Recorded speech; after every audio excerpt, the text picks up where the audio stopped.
introduce our invocator. Thank you, Mr. Chairman. I'm honored and proud to introduce the Reverend Alfonso Whitaker of Peacemakers, Inc. I've known Reverend Whitaker for nearly 20 years, and not only is he an excellent spiritual guide, but he's also a very good friend. Reverend Whitaker, thank you very much for visiting us in the County Commission chambers and for delivering today's invocation. Let us stand. Good afternoon. Greetings, Leon County Commissioner, Chairman, Reverend Bill Proctor, my good friend, and Honorable Leon County Commissioners, staff, and community representatives. Thank you, Commissioner Rick Minor, my good friend, for the invitation. Herein, I offer the invocation. Let us pray.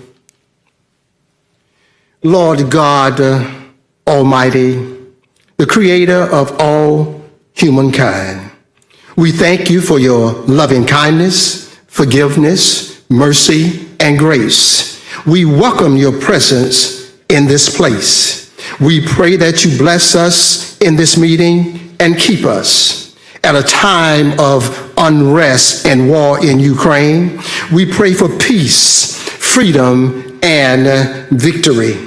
We pray for our nation, the United States of America. We pray for people who are praying and looking out for the nation, people who are working for the good of the land, people who are trying to impart words of truth, words of wisdom. Please encourage them, empower them, so they won't faint in well-doings when they don't see the breakthroughs, the miracles that they need to see, want to see. We pray for their strength. We pray for them as they stand on the front line on behalf of the people. We need you daily, throughout the day, every day. We thank you for our great city of Tallahassee and Leon County. We lift our elected officials, staff, and community before you for protection and provision. We ask your blessings on the people who have been called to lead the community in which we live, work, and play. We seek your grace and guidance to empower us to exercise respect, insight, sound judgment, and wisdom for planning, decision at hand, and implementation thereof. We pray the spirit of collaboration will dismantle every demeanor of agitation, contention, and divisiveness. We pray for listening ears and empathetic hearts, for civility and discussion that fertilizes the seeds of well-being for all.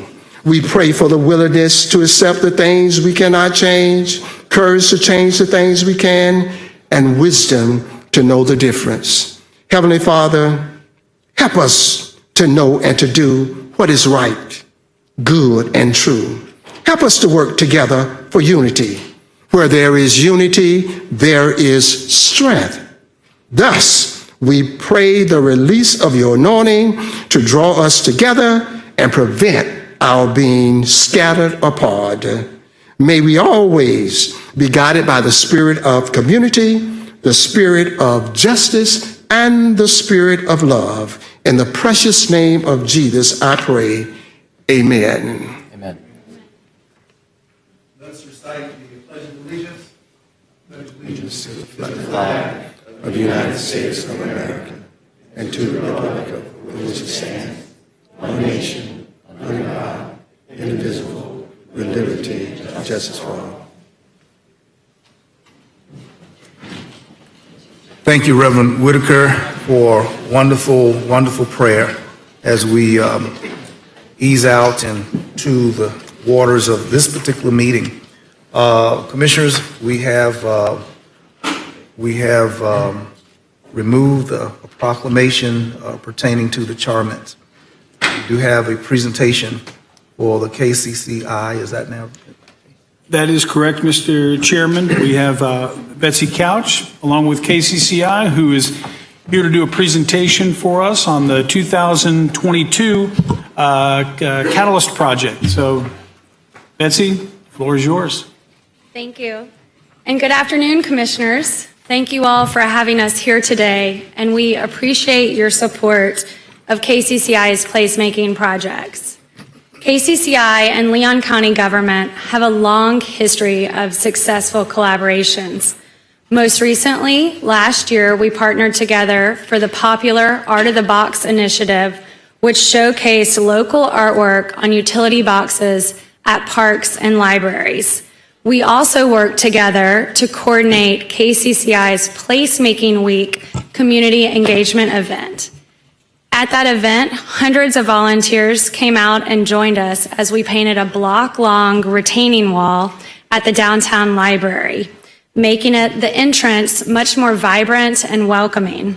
Most recently, Leon County Parks Department worked with my daughter Caroline and a group of middle schoolers countywide to bring their project vision to life to plant 200 flowering trees in honor of Tallahassee's 200th anniversary. More than 200 people came out to help with this planting on Arbor Day, which was January 22nd, and the kids also raised $7,000 to go towards funding trees. This year, our KCCI 2022 Community Catalyst class is moving very quickly. And a few of them are here with me today, so I'd like to ask them to raise their hands. They are focusing on a Leon County Park location. They are inspired to merge art and nature to showcase Leon County's trail systems and libraries. Since first meeting in December, they started analyzing different locations and various concepts. The teams decided to move forward with their project called Fully Booked.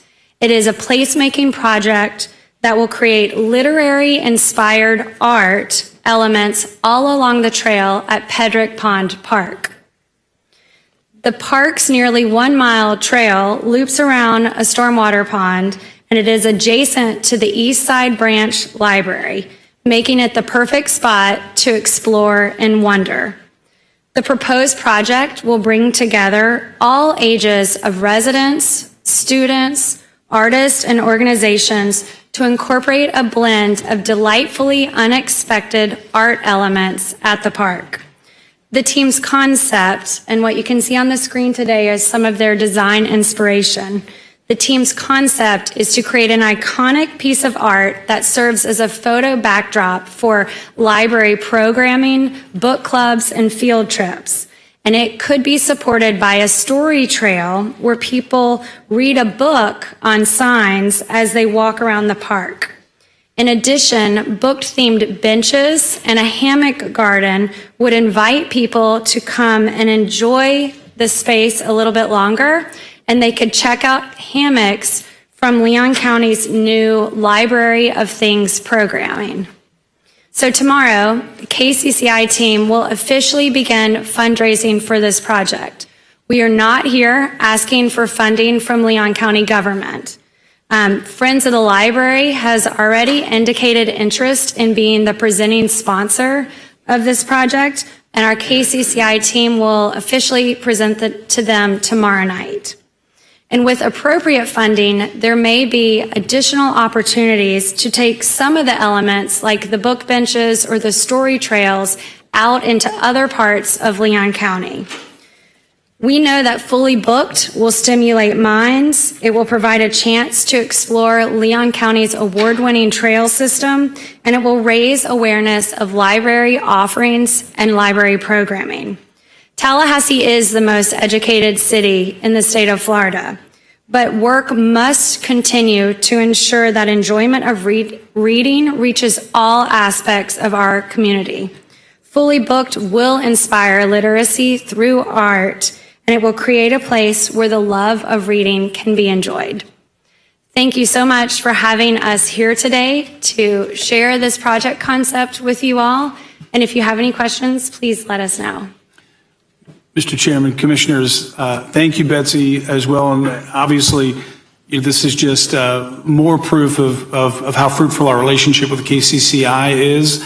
and all of that which the community benefits from this. We wanted to walk this item on tonight to meet your announcement goal for tomorrow. And with that, you have a consent item on here on your consent agenda tonight, which will put all of this in motion. So with that, Mr. Chairman, I'll hand it back to you. Thank you, Mr. Administrator. We thank you so very much for the presentation. Are there no inquiries from commissioners? We move to our next item, Mr. Johnson, Mr. Administrator. Yes, sir. Thank you, Mr. Chairman. One Yes, second, please. Mr. Administrator. Yes, Commissioner Minor. Mr. Doe, did you also have a comment you want to make?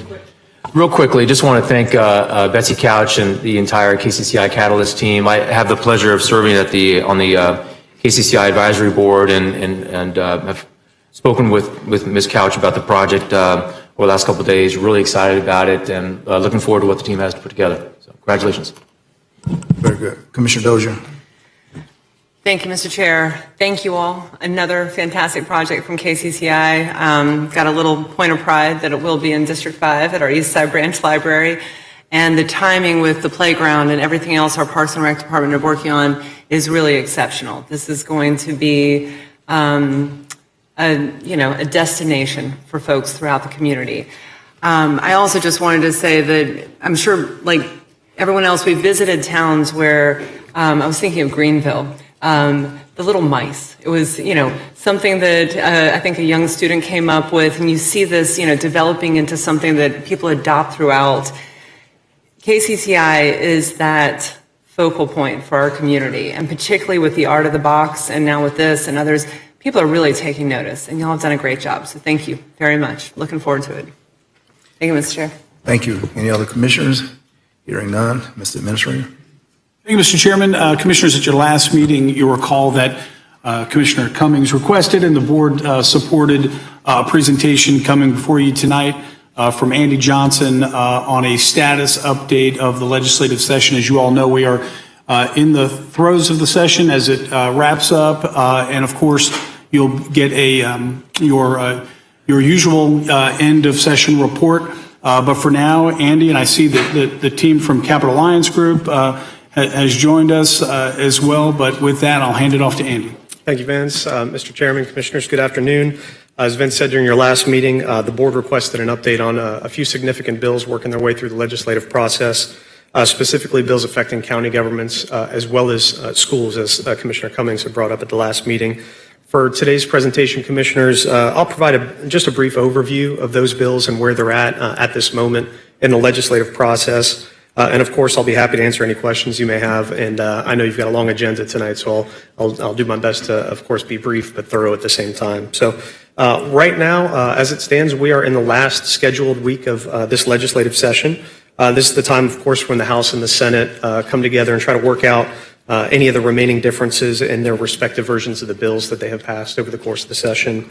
So having said that, as we stand here today, many of the bills that we'll talk about in just a moment here, in addition to the state budget overall itself, are still in the process of being resolved. But just as a reminder, as Vince mentioned, in addition to today's update, as well as the weekly capital update reports that you get during session, we'll be bringing you a detailed final report after the legislature adjourns. And that report will include a much more detailed overview of all the bills that I'll talk about today, as well as others that will have passed that may affect the county. So first off, Commissioners, as you may recall from your capital updates, in the first few weeks of session, the legislature started moving 2 bills related to local government ordinances. One of those bills would allow a business, it would provide a cause of action to private businesses to sue a local government if it enacts an ordinance or a charter provision that causes at least a 15% loss of profits to the business. That bill includes several types of ordinances that are specifically exempted, however, including certain growth management ordinances and those that are required to comply with state or federal laws, for example, and several others. Under that bill, a local government would be able to avoid liability under the bill by repealing an ordinance within 120 days. The other one, and of course, we'll have much more detail in your capital update in the final report, but the other bill that I wanted to mention related to local ordinances would also require that prior to adopting certain types of ordinances, a local government would have to produce an estimate of the impacts of the proposed ordinance on businesses within the jurisdiction. And in addition, the bill would require the local government to suspend the enforcement of such an ordinance if it's challenged in court. And just in terms of where those bills are at, both of those were passed early in the session by the Senate. Right now, they're on the House floor on second reading. Briefly, I'll touch on a few other bills that involve potential fiscal impacts to the county. One of the big ones here is House Bill 1, which is a bill that proposes a ballot initiative for November, which, if it passes, would allow the legislature to then provide an additional $50,000 homestead exemption to teachers, first responders, and active members of the military. Again, if the legislature passes the bill, it would go on the ballot in November, and then it would require 60% of the vote to pass. Fact, we've been closely engaged with the Florida Association of Counties on that bill to raise some concerns regarding what the actual impacts would be. Of course, it would be a big shift of the tax burden onto any citizens and frankly businesses as well that would not benefit from that. So we've been involved with them and with our delegation in raising those concerns. The total fiscal impact of the bill to local governments statewide would be about $86 million annually starting in fiscal year 24. And of course, we would bring back the estimated fiscal impact specific to Leon County should the bill pass as part of your budget process. That bill has passed the House, and that one's also waiting on the Senate floor at this time. And then finally, another bill that's very significant to local governments, particularly counties this year, is House Bill 963. And I know you've been getting alerts from Florida Association of Counties, especially in the last few weeks on this one. This is a bill that would allow sheriffs to transfer funds within their budget after it has been approved by a board of county commissioners. And as you may recall from our conferences with the Association of Counties, you may remember there was some litigation that occurred over the past several years arising out of Alachua County between the Board of County Commissioners and the sheriff. And this is a bill that's in response to that. Basically, last year, the Supreme Court of Florida ruled in favor of the county on that issue and required that sheriffs go through the statutorily required budget amendment process.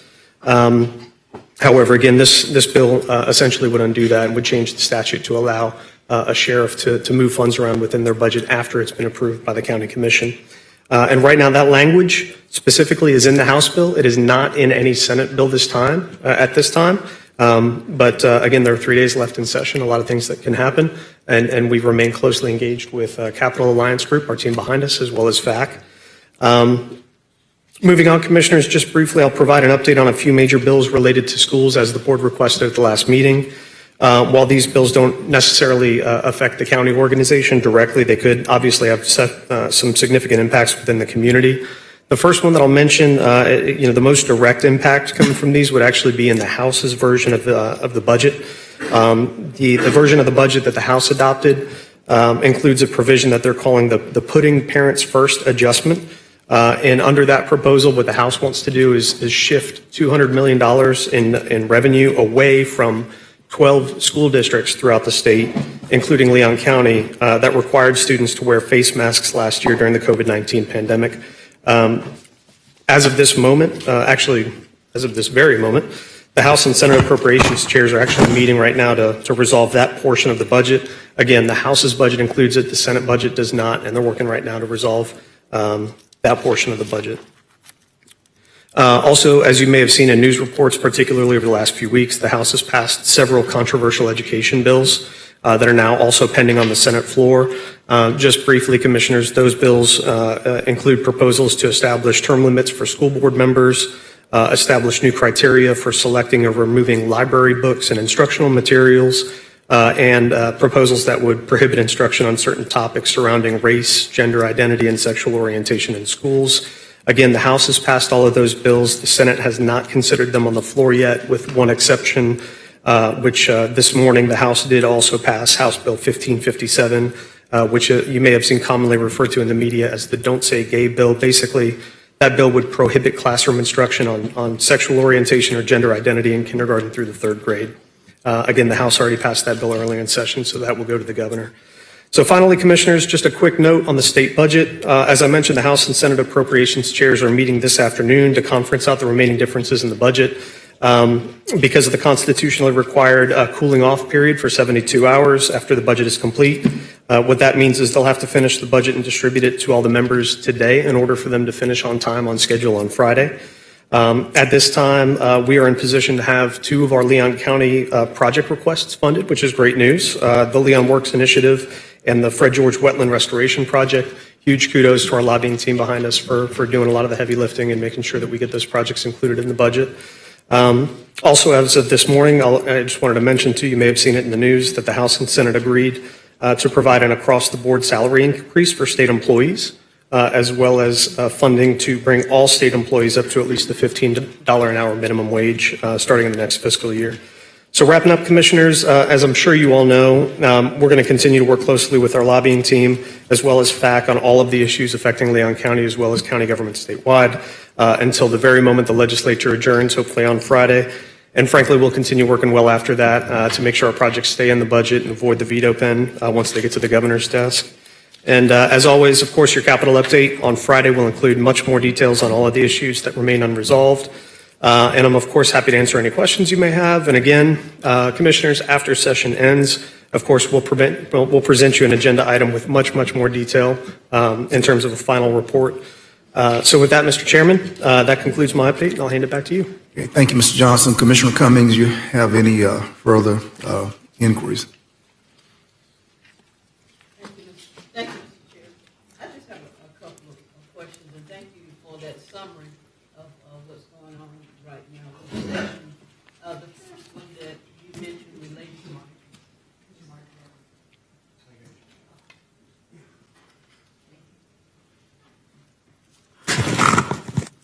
You in there? Okay, can you hear me? Okay. I apologize. Thank you so much for that summary that you provided on what's going on with the session right now. I certainly appreciate it. I just have a couple of questions. The first one I wanted to ask you is in reference to the legislation directed at local ordinances that would have an adverse effect on businesses. 15% loss in revenue, and they have the opportunity to file a lawsuit against the local government? That's correct, Commissioner, Okay. Mr. Chairman, Commissioner. And that actually started as a 15% loss in revenue. However, right now it's 15% loss in profits. And that was an amendment that FAC fought very hard for, and we worked with them on that. In your presentation, I thought you mentioned something similar. You said 6 months. Is that a statute of limitation as far as filing an action against a local entity? That's correct, yeah, 120 days, so that'd be a 4-month window. Okay, and what is the starting point? 120 days from what? The time you know that you have the loss, the time you incur the loss? I believe that is from the time that it is challenged. So if a local government adopts an ordinance, basically somebody would have the opportunity to file a challenge to that ordinance under certain circumstances, and then there's a 120-day period basically for the plaintiff and for the local government to be able to resolve those differences if they can. And just one follow-up, Mr. Chair. And so during that 120-day period, does that entity have to demonstrate that the loss was incurred during that period? I believe so, Commissioner, yes. Now, it's already been passed by the Senate, but it's now on the House floor, so it's subject to modification, I take it. That's correct. There is, I'll mention there's a procedural rule that kicked into place yesterday. There's a 55th day rule in the House where any bill that's not already on third reading cannot be picked up and considered by the House. That bill is actually on second reading. So technically it can't be taken back up yet, but as you all know, there are certain procedural ways to get certain things done. I wouldn't be surprised to see it amended onto a different bill, but again, we'll keep our eyes on it and keep you updated. Thank you. I have a couple other inquiries, Mr. Chair, but some other commissioners might have those same inquiries, so I'll yield right now. Thank you. Other commissioners? Okay, Commissioner Jackson. Hey, Andy, if you could go over again the consideration of the $1,000 payment for essential workers. I think you said the total cost to the state is 86.1, and then am I right? First, look at that. Sure. I think you're referring to the additional homestead exemption. Mm-hmm. And that would be, so if the legislature passes the bill, it goes on the ballot in November. All right. At that point, if 60% of the voters pass it, it would create an additional $50,000 homestead exemption for property tax purposes. Right now, you get the first, for a homesteaded property, you get the first $25,000 and the third $25,000 are exempt. That would create an additional $50,000 for the value between 75 and 125. And that was going to add up to how much? The total fiscal impact to all local governments statewide is 84 million, starting in fiscal 24. Again, they didn't publish it county by county, so we'll have to do the math during the budget process. Some of the other things you mentioned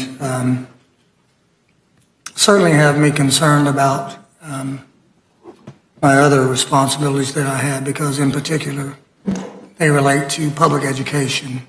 But that's a discussion for another day, and hopefully they will get some clarity. And maybe you said they're making a decision now, run over there and start yelling and screaming. We're working on it. These guys have their phones on them. We're texting back and forth. We're doing it. All right, thanks for your information. I Thank you, appreciate sir. it. Well, maybe we need to have a prayer meeting right now, They're meeting right now. Other commissioners, Commissioner Cummings, you're back up. Thank you, Mr. Chair.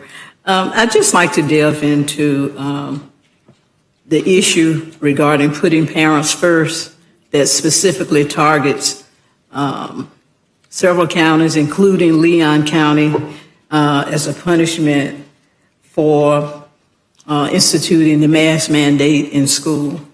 And I recall this past week, I believe our superintendent, Rocky Hanna, went before one of the committees to plead against this $200 million being taken out of the budget, specifically deducting it from those particular school systems. And I think it's clearly recognized that it's going to have an adverse effect on our school system here in Leon County. You said the House has passed it, I believe, but the Senate has not, or is it vice versa? Thank you, Mr. Chairman, Commissioner. That is part of the House's proposed budget that they have passed. The Senate passed their own version of the budget that did not include that provision. That did not include it. So Correct. from your standpoint, is it likelihood then that perhaps if it passes, those particular jurisdictions, including Leon County, will not be adversely affected with that $200 million taken out of their budgets? That is exactly what is being negotiated at this very moment by the House and Senate Appropriations chairs to resolve whether or not it'll be included in the final budget.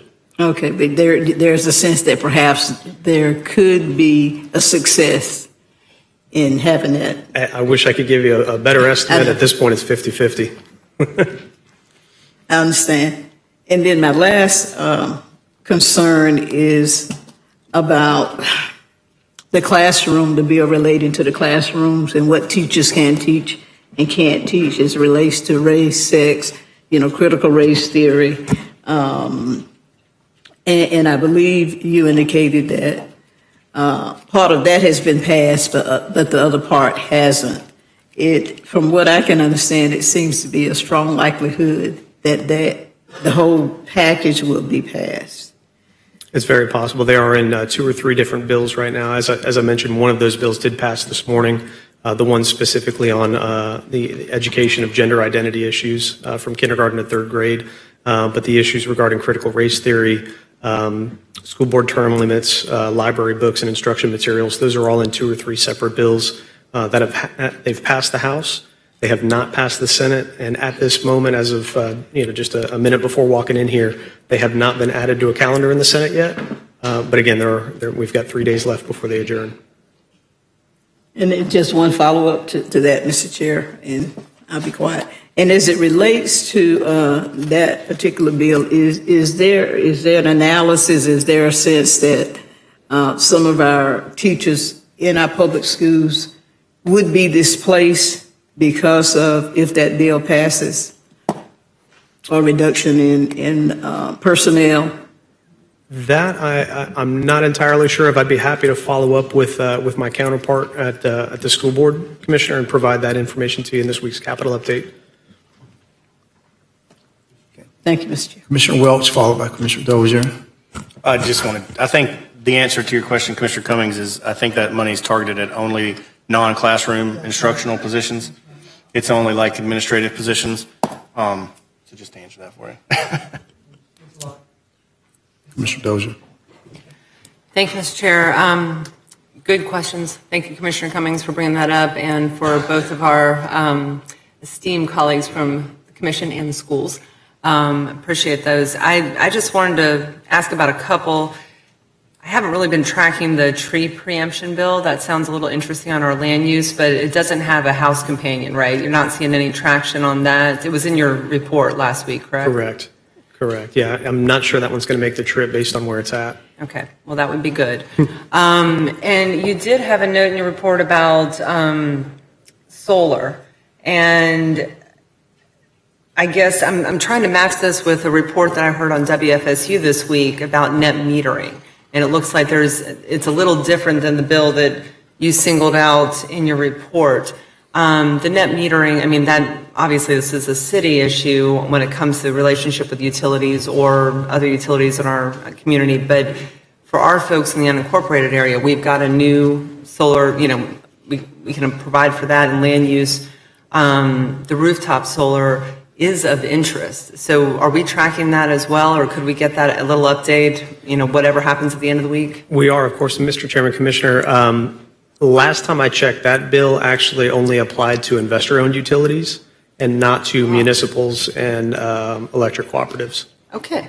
Well, then there was the missing link. Got it. Thank you, Andy. I appreciate that. And Jeff, Taylor, thank you very much for all your work, and good luck getting through the last week, and to you and everyone else. Appreciate it. Thanks. Any other? Seeing no other commissioners, want to thank you, Andy. Great job, long session. Jeff, your company, we appreciate you. Following up on one of Commissioner Cummings' comments, your sense of constitutionality, Madam Attorney, can a fine actually be leveled when there is no prescribed crime that has been broken? How do we issue out punishment and there is no rule that's been stated prior to the fine that has been broken? And our school district may find itself feeling as though it's in Ukraine right now, because as a matter of due process, has anybody identified a law that has been broken prior to this fine being assessed as punishment? I think that the legislature's argument would be that it's a budgetary issue and that it can allocate the state's funds in any manner it sees fit. And the basis for that might in fact be based on previous conduct in certain jurisdictions. But I think that would be their defense, or the rationale for their defense for that action if it's challenged. Well, it's pretty clear that the legislative intent is to be punitive. And as an American, I'm offended when school districts or individuals are punished and they've not been charged with doing nothing wrong, and they've not broken any law or cited principles of which a penalty would be expected or could be assessed. We don't have that right now. And this is disturbing, but I did hear the conversation and what was offered, and we're going in the wrong direction in Florida. All right, those things being stated, we thank you, Mr. Administrator, for a fine update, legislative, our next forward move. Thank you, Mr. Chairman. Commissioners, items number 5, 6, 11, 12, 15, and 16 have been pulled by Commissioner Proctor off consent. Item 17 by Commissioner Welch, and item 10 by Commissioner Minor. But that still leaves a couple of items on consent. And we would. All right, we have the motion for moving of our consent, with the exception of those that have been enumerated by the county administrator. We have a second by Commissioner Jackson, motion by Vice Chairman. All in favor, please say aye. Passes unanimously. Our first item. Thank you, Mr. Chairman. Mr. Chairman, item number 5 is ratification of items of actions taken at your February 22nd, joint affordable housing workshop. It also comes with an update on ERA. This item, Mr. Chairman, was pulled by yourself, as well as an item that's generally in the same category, which follows on item 6. I just wanted to note that we've got Shinkton Lammy, who's here on deck, ready to answer any questions, but I did want to say that we've got one speaker on item 5. Okay, let's hear from our speaker first. The speaker, and I believe they're joining us virtually here on Zoom, Kirsten Mood. Thank you, Mr. Administrator, Mr. Chair, Commissioners. Kirsten Mood, 1500 Mahan Drive. I wasn't able to join you during your joint affordable housing workshop, and I'm here electronically today to say thank you for your continued dedication to fighting housing insecurity in Tallahassee and Leon County.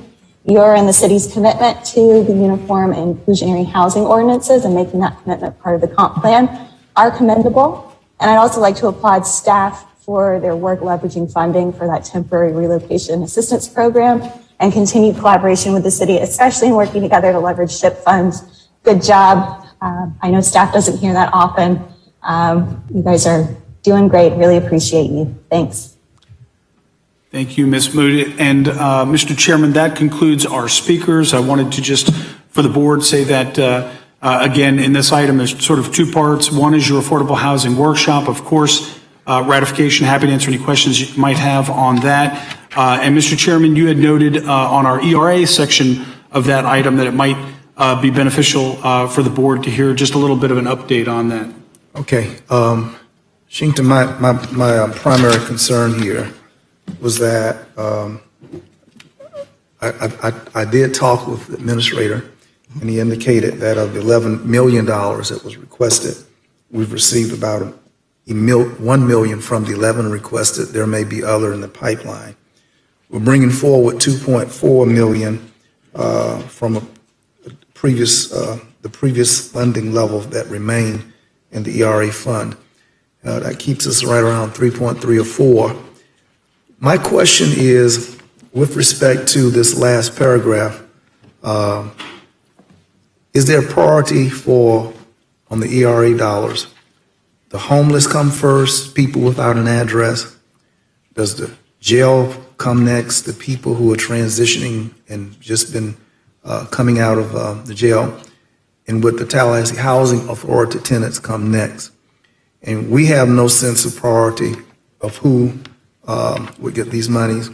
And truthfully speaking, the Tallahassee Housing Authority, with respect to those over on Orange Avenue, it was my thoughts that money is segregated and exists for that project overall to transition its tenants away. So there may be other concerns from commissioners. And then finally, specifically the partnership role with the Urban League listed here. What is the functional engagement with the Urban League that merely references that they might be a shadow partner? Okay. Your first question regarding prioritization, we're not prioritizing based on any of those categories, because the only prioritization we'll do, which is required by the federal government, is those who are 50% or below area median income. And we'll do that for a period of about a week, which was similar to what we did previously with ERA. But when the process will be as first in and first eligible is who we will assist. Regarding the Tallahassee Housing Authority, were you going to ask another question, Mr. Chairman, regarding that? Okay. No, I was. Okay. Regarding the Tallahassee Housing Authority, so what we'll be assisting with, you are correct with that assessment, we'll be assessing is mainly with moving costs. Certain things that their vouchers cannot pay for are like security deposits, utility connection fees. Those things ERA can pay for. And also, that's something that we saw Palm Beach County was doing too. We got an opportunity to talk to the person who's running the program down there, and they're working very closely with their housing authority to assist in that area. So that's why we think we can assist with the relocation there. Okay. These are very limited dollars, and I think when we've been talking about housing recently, and it's my sense that our hearts bled a little more profusely for persons who were homeless. Commissioner Minor has talked about North Monroe Street. Commissioner Jackson has talked about Pensacola Street.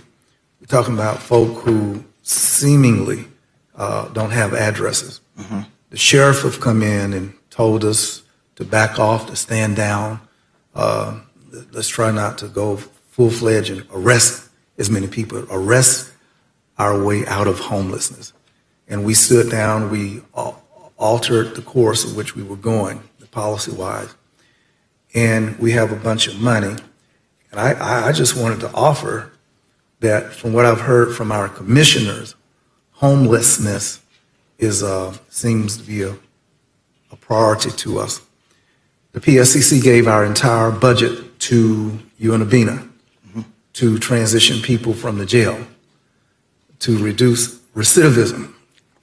And at 262 days on average stay there, I would think, just in the scope of the things that we've all been thinking about, that population would be a priority ahead of the Tallahassee Housing Authority's tenants.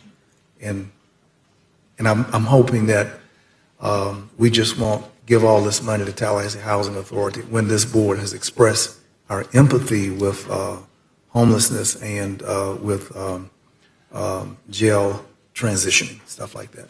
Those were my thoughts.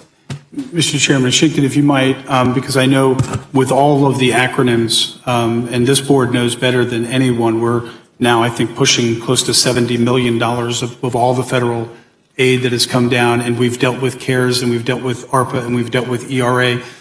Items have come to this board on ARPA and CARES. Again, we're looking at a small portion of ERA right now, but Shinkton, when you talk about homelessness, the items that have come before the board to this point that have already prioritized homelessness and dedicated millions of dollars in that area, you might want to talk about CARES and ARPA. Again, I know that it gets confusing with all of these pots of money, so I think that clarification might be good. Yeah, so $6.3 million have been dedicated by the County City Commission of ARPA dollars for homelessness.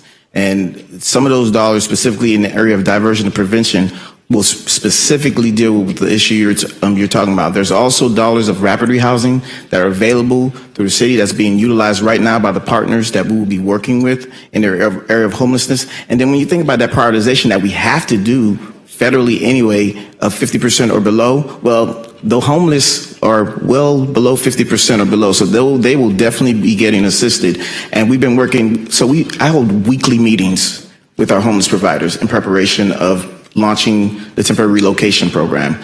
And during those calls, we've been making sure that we develop the application in a way they can understand, that's going to be accessible to them, that they have the resource that needs to help them in applying, uploading the appropriate documents and things like that, so that way they'll be eligible.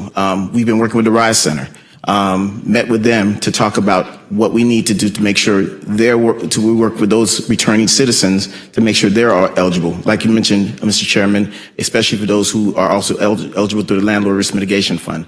So constant meetings and discussions. Will our board get some sense of your tracking and what has happened and how these monies have been distributed?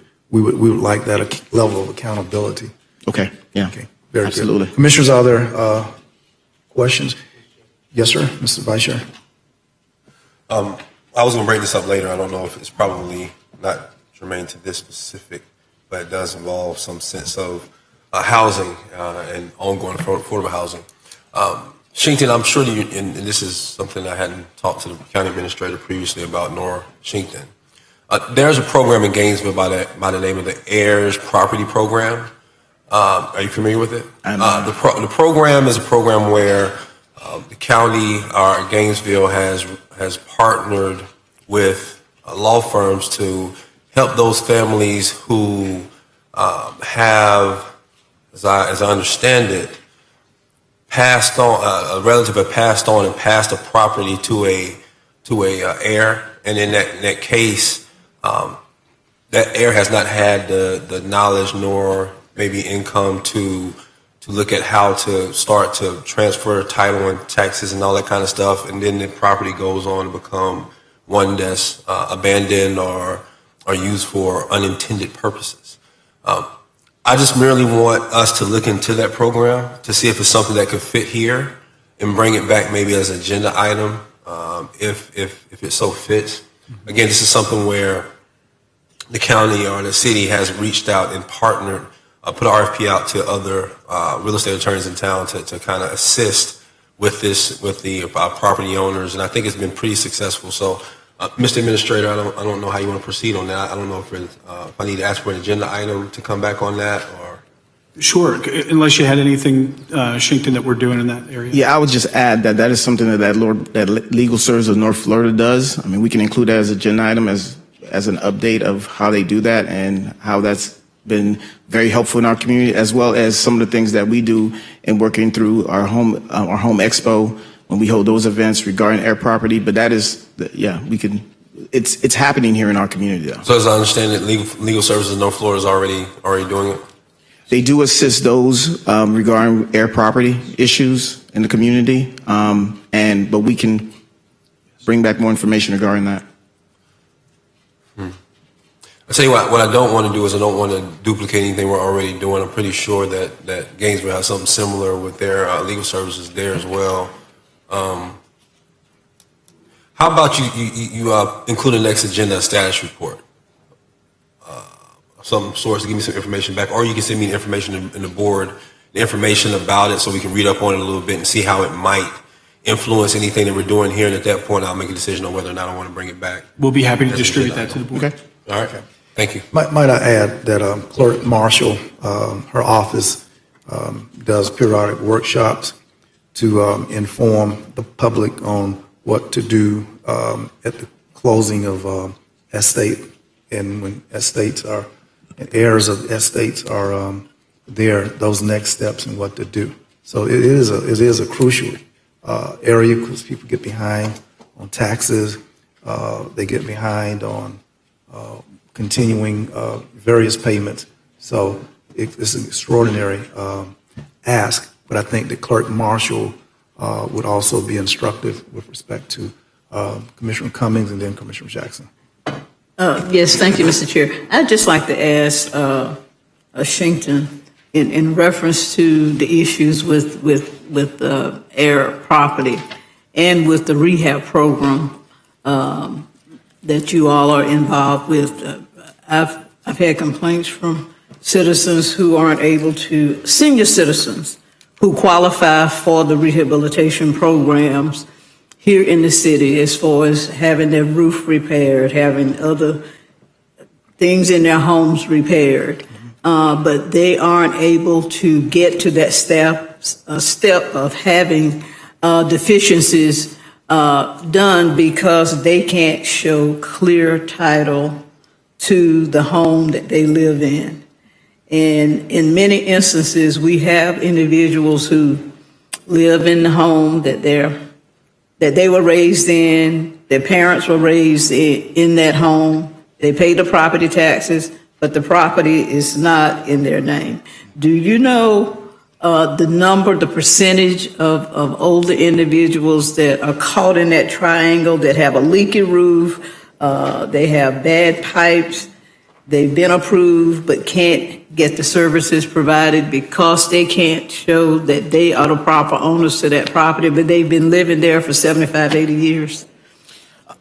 No, we don't have a percentage regarding that, but when a situation like that comes to our attention, we do work with them to see if working with partners in our community, like legal aid, like legal services, to figure out how we can address that issue, because it's important that the home is under their name based on the requirements of our SHIP program.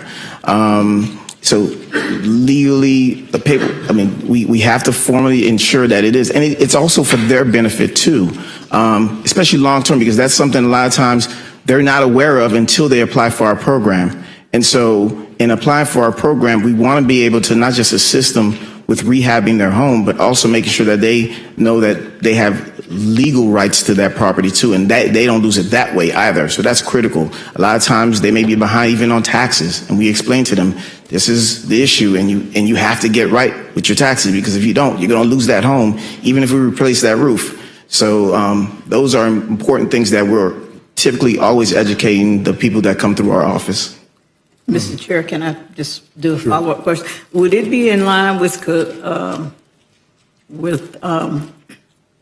your request that as part of what's brought back is also information regarding the number of older individuals that are in that loop that need the services, qualify for the services, but there's the impediment as far as legal title, a deed to the property that they've lived in for years? This issue you're bringing up, Commissioner Maddox, is growing exponentially, and probably it needs to, because I'm thinking within my own family, and but I yield to the Vice Chairman.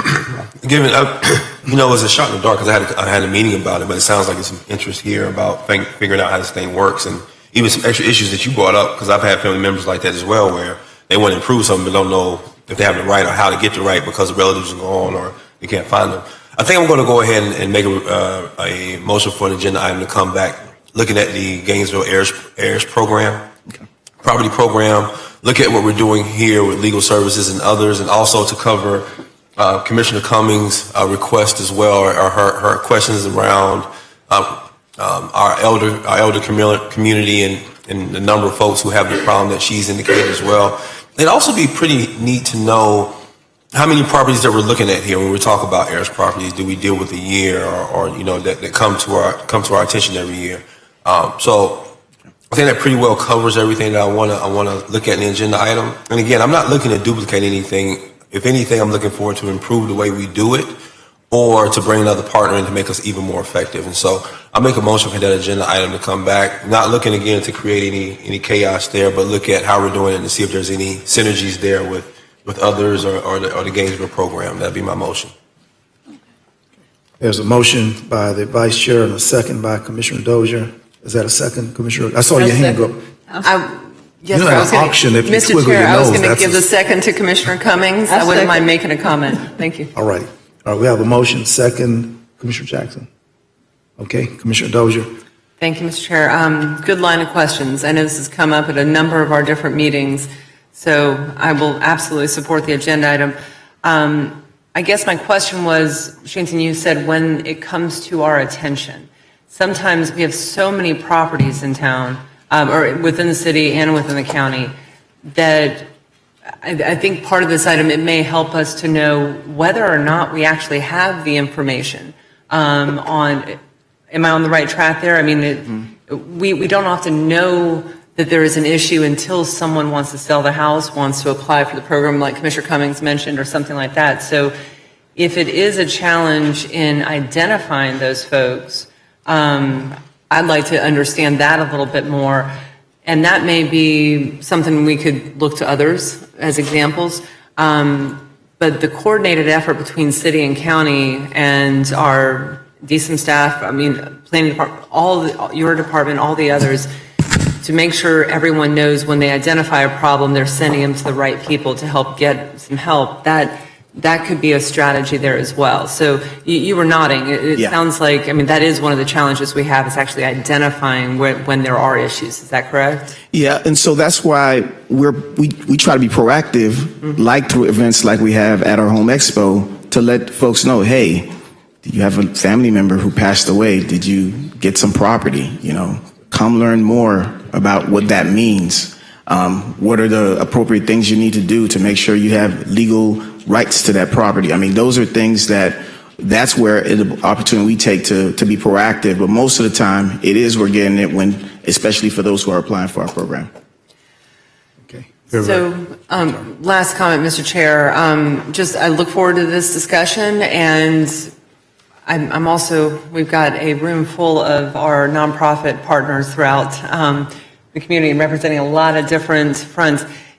Working with elder care, working with others, there may be, I mean, you're probably already putting information out through your partner agencies, our partner agencies, but if there's other strategies we could do, and really appreciate Legal Services in North Florida, You stood up. I thought you had walked out, of course. I appreciate the work that you all are doing at Legal Services, but Mr. Chair, I just appreciate the motion on the table and look forward to the discussion. Thank you all. Okay. Commissioner Cummings, you put me in a long ago space. You made me think about Blackacre and who controlled the season. And with Blackacre, when you cannot prove ownership, there is a de facto sense of presentation who paid the taxes. And when you think of adverse possession even, one of the, some of the elements of your intent to own is who did you pay taxes on the property and so forth? Did you pay the bills on this? Did you do? So in the absence of a clear title, oftentimes county attorney, an assessment is made by those activities, those money spent, those receipts you can present to say this is, I don't know.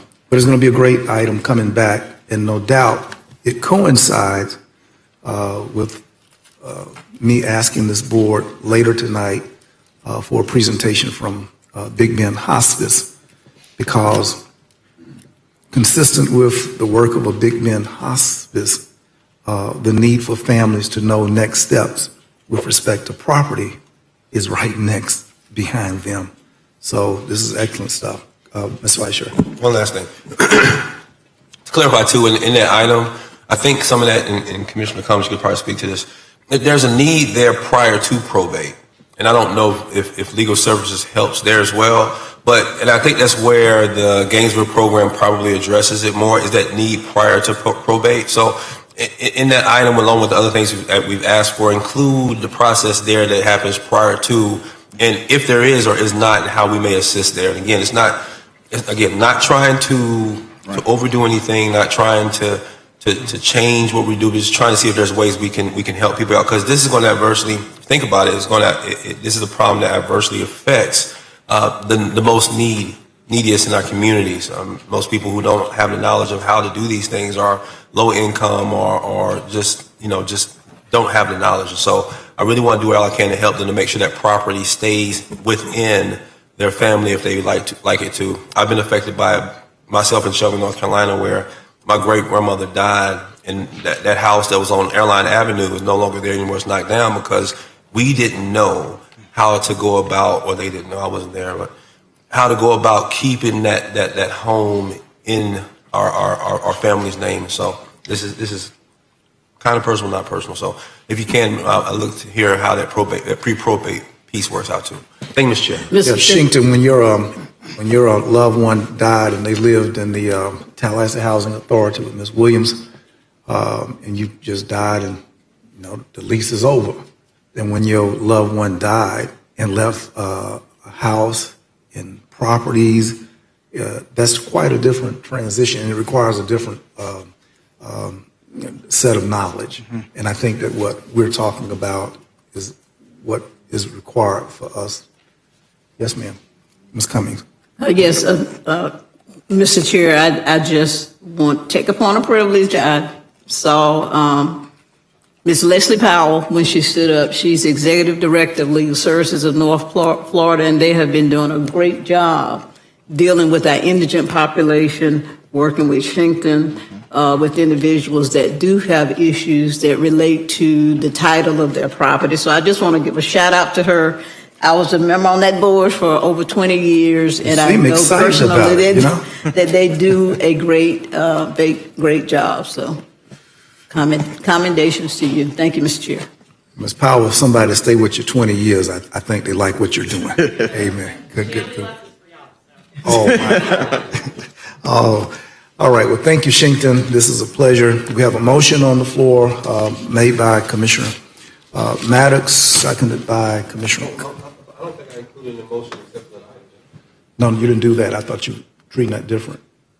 You want to bring back an item for We didn't have a motion. Well, Mr. Chair, unless you have something you want to add to the main agenda item, then I can go ahead and include that as well. No. The only thing Shinkton left unanswered that I asked is he never made specific what the Urban League's role, but I thought he just wanted to roll over it, so I just let it go. Oh, they'll be assisting us with intake. They will be helping us with getting people to apply, upload documents at their location. That folks will be told to go to the Urban League location to apply for the temporary relocation program. Okay, he's comprehensively answered those questions. Okay, so I'll ask that staff recommendation, options 1 and 2, along with the agenda item asked to come back. Okay, very good. You've heard the recommendation, motion, a second by Commissioner Cummings stands. Persons who are in favor, please say aye. Aye. Opposed, the same sign. It passes unanimously. Thank you, commissioners. Thank you, staff. Thank you, Shinkton. Agenda item 6. Thank you, Mr. Chairman. Agenda item number 6 is seeking your authorization for resolutions for the Housing Finance Authority of Leon County to issue multifamily housing revenue bonds. We have one speaker on this item. This item was pulled by the chairman. The speaker is Kirsten Mood, joining us via Zoom. Thank you, Mr. Administrator. I think we got it in one on item 5. Did she say she was on item 5? Is she on 5 and 6? Ms. Mood, which item are you trying to speak to? I spoke to item number 5. Okay, and you have I think we got all the spoken. comments in the first time. Thank you. Okay. Thank you. We good? Mr. Chairman? Okay. Commissioners, I pulled this item that comes before us. It seeks our endorsement of a company out of Nashville to be able to float a $55 million bond to build 250 units of apartment rental on Ridge Road. 250 units on Ridge Road, think about it, using the county's bond, someone from out of town.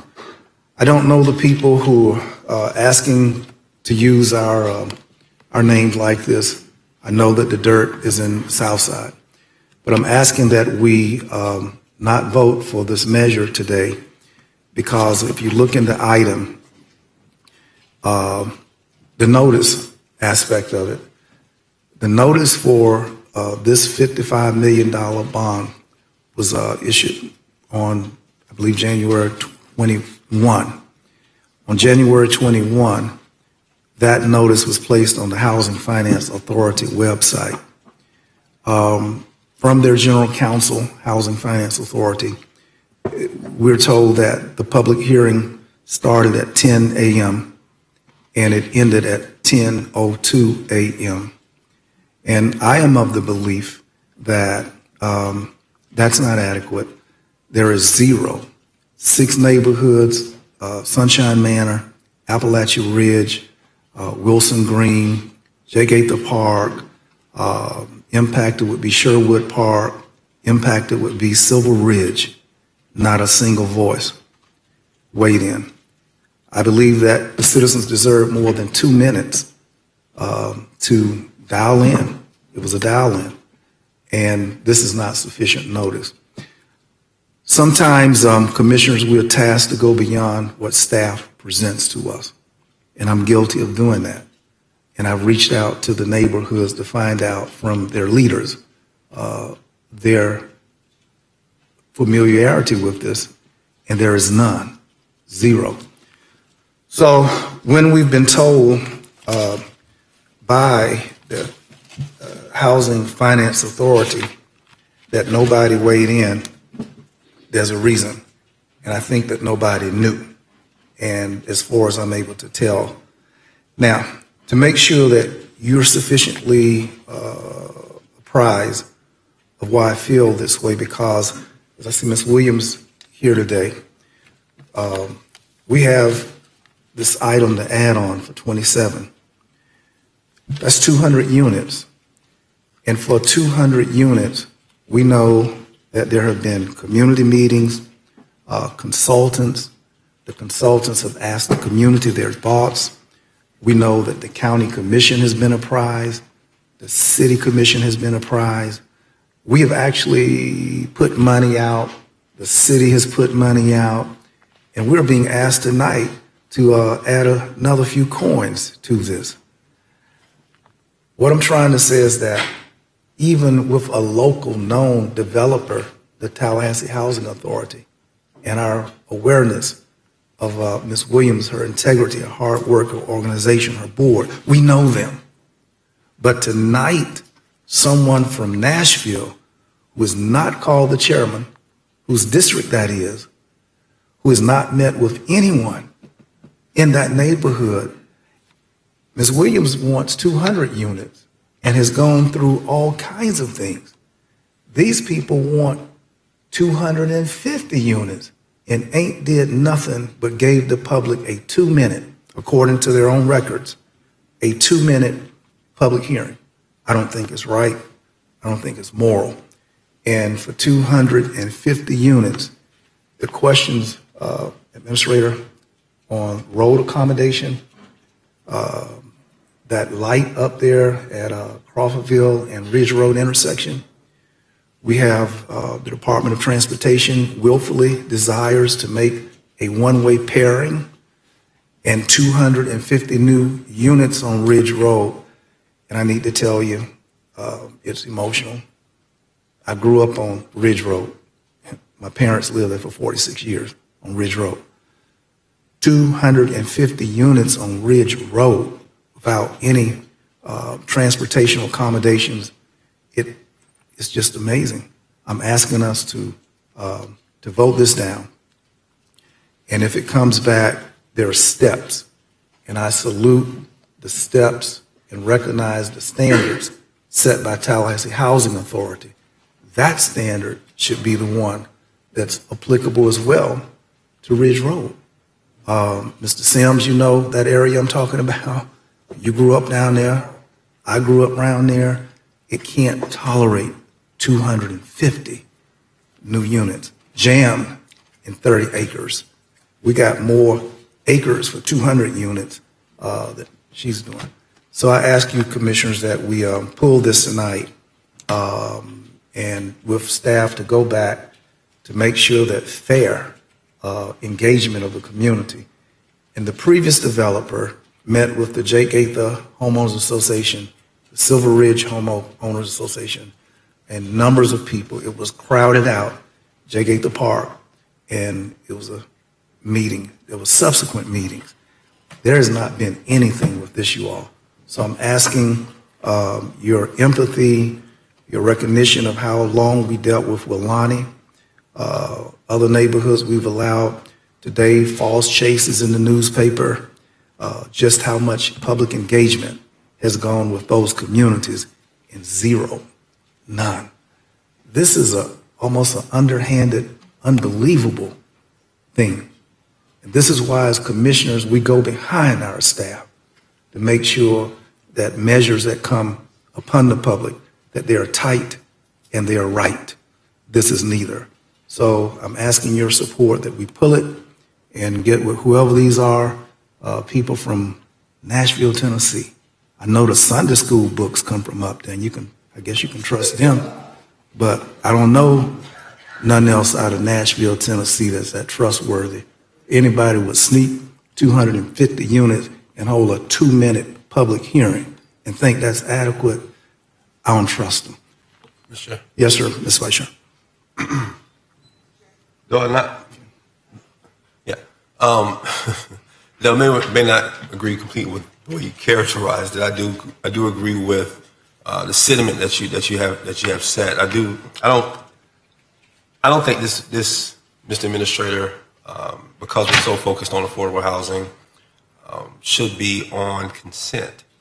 I almost feel like there should be a presentation and it should be on regular business. Now, I do understand that the HFA is a trusted partner we have of ours that do these kind of things for us and present these kind of opportunities for us. And I tell you what, it's hard for me to turn down 250 units of affordable housing in town anywhere. And so when you said vote it down, I was like, no, I can't vote it down. But what I can do is I can agree with asking for a little more time and engagement with the folks in the neighborhood to see if this is something that they really are interested in, and maybe even a presentation to come back with a quick refresher on the process of how the HFA does things, and hearing a little bit how this developer came to us, and this project came about wouldn't be a bad thing. So I'll make a motion that we postpone action on this until, let's say, the next meeting, if we can, because I'm pretty sure, I don't know if this. Well, let me ask you this first, Mr. Administrator. Is this time sensitive?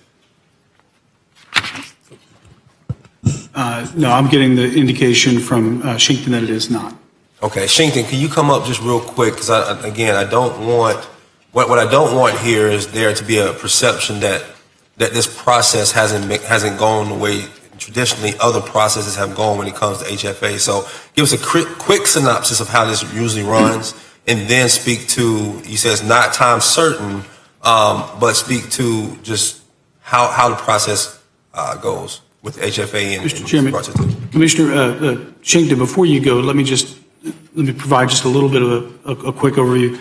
Commissioners, as you know, this is a conduit financing, and we have very, very limited role here. Certainly, the motion that you've made and the motion that Commissioner, that Chairman Proctor has articulated is one that we're very happy to take forward and work with the FHA to provide more input in the community. But let me be very, very clear. This is, the board has a very limited role in conduit financings like this. This is the HFA, a special district who is authorized to do this and make determinations on and recommendations to you about projects like this and giving them access to favorable terms in the bond markets.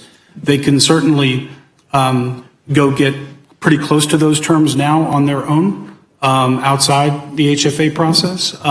This certainly does allow the HFA, however, to be more involved, and I think that's in keeping with the spirit that the Chairman and Commissioner Maddox have articulated, and certainly we're happy to take that from here and do that. But please, by all means, Shinkton, if there's anything. Well, first of all, Shinkton, nobody's going to get the favorable terms that the Leon County Housing Finance Authority can lend to them, and they don't speak to us. Nobody's going to marry Haley Proctor, and they don't speak to me. You're not going to come and get the support of our name off favorable terms in the neighborhood. You've not even spoken to them. What kind of neighbor will you be? So there's a lot that I'm feeling hostile, or that they're feeling hostile or sneaky toward us. So we don't lend our name to nobody outside of our county. We had those people from California that came and used our name, got $29 million over there on the corner of Meridian and Magnolia. And for what they had to do, $29 million, somebody walked away with a hell of a lot of money using our name in favorable conditions. Don't pimp my district. And what these people tried to oppose before, they don't want that area ghettofied. And that's just not say that they're elitists. But in college, the muskrat study, when the colony got too crowded with muskrats, they nutted up. When you put 250 units in a tight spot, folks sometimes they could nut up. And that's the problem here. We do not have our name to lend and to give to somebody. We don't even know. And you sure ain't coming down to our neighborhood and change its character, in particular when no one has spoken to the infrastructure. We're already struggling. Ain't enough road capacity as it is. And that intersection, right there at 4 Point, I pleaded with our CRPTA, I have pleaded that we would not let a one-way pairing occur there south of the fairground and there at that intersection of Ridge Road and Crawfordville or South Adams. Now, until that's worked out, how in the world are we going to double the amount of houses that are on Ridge Road, Sherwood Park, and Silver Ridge, and Sunshine Manor, and Wilson Green? That ain't 250 houses already there. All right? You was trying to say something. You know what? Rather than you say something, the county administrator, I asked you to say something. The county administrator did address you. You can say. Mr. Administrator, I think I agree with you, and that's what I remember in that our authority is very limited. What I believe, though, is that the HFA cannot do anything without our final consent. Is that correct? So that this item is before us because it doesn't go forward without us saying yes, correct? That's what I said, yeah. So in essence to what Commissioner Proctor is saying, I'm not necessarily saying that because this is a deal between HFA and the developer, correct? Correct. But we have final say. That is correct. So the developer has done what they're supposed to do. They've dealt with the HFA, which is their point of contact. My thing is the HFA in an event like this is such a monumental thing and it's big for the area. You're talking about 250 units. What I would have liked to see Commissioner Proctor is not necessarily a developer. They want to reach out, they can reach out. But at that level worse, this agenda item being general business. And I do understand why you put it on consent because we're not, Mr. Administrator, because technically we're just signing off. This isn't the thing that we're pointing on. But what I would have liked to seen is someone from HFA here to at least explain some of the things Commissioner Proctor has asked about and be able to address, since they are the point of contact, and probably, if not initiating the contact, was the one who had the bulk of the dealing in the contact. So it does give us some kind of, as Commissioner Proctor would deem it, but not necessarily me. Oh, Kip wants to speak? This, as we said at the very beginning, Kirsten Mood, I believe, is with the attorney with the HFA. Perfect. And was here to speak on 5 and 6 if there were any questions. Perfect. So she's still here? Ms. Mood, would you please approach? She's on. Okay. Commissioner Dozier, while we're waiting for Ms. Mood. Well, we're waiting for Ms. Moon to come up. I just wanted to piggyback on the questions that you all are asking. Maybe she could speak to this. I would like to come back after her answer and make a comment just about other developers, other things like that, but specific to what she's going to, that's very odd. We never see ourselves on the screen up there. Forgive me. This seems like a process or a policy that we could work with the HFA on. As the Vice Chair just mentioned, they've met their requirements. So if we want to hear a bit more about the project, if we want some steps in the process to reach out to the neighborhood, to others, we could talk about that part of the process, and I'd love to have Ms. Mood, reflect on that. Thank you. Okay. Now, Commissioner Dozier, we disagree fundamentally. They have met their requirement. It cannot be just their requirement to cite and notice a meeting on the HFA's webpage for one day. That's not adequate public notice. Who goes to the HFA webpage? Like, that's not an adequate notice. That's a breach of the public's confidence. And a 2-minute hearing on a 10 o'clock in the morning when many people in that area are impacted people are at work. Ms. Mood, are you on the line? No, she's not. Mr. Chairman, she's off the line at this point. All right. Commissioner, Mr. Chair, if we can, because we need more than a month for this to work out. It's too many people already upset about this, including the chairman. Mr. Chair, I need more than a month. I completely understand. When we do this, I think staff has no problem working with HFA to work out more public outreach. What I don't want to do here is miss the opportunity for 250 units and then 50 meet up. We don't want 250 units. Mr. We don't Chair, want Mr. Chair, we don't want it. Mr. Chair, if you don't want it, then it'll be during the public outreach. We'll hear about that, and then we'll have a conversation about it. But what I don't want is for us to have the conversation, because I haven't heard. I'm listening to you, but I haven't heard from the public on it. Right. So what I like to do is I make the motion to postpone. All right. Got a motion. Is there a second? Mr. Chairman. All right. Got a second. Yes, sir. Commissioner Minor. On point. Commissioner Maddox, would you accept a friendly amendment to accept option 2 so we can move forward with option 2? It's a separate item that bonds 3 different rehabilitation of 3 other properties. I'll accept that.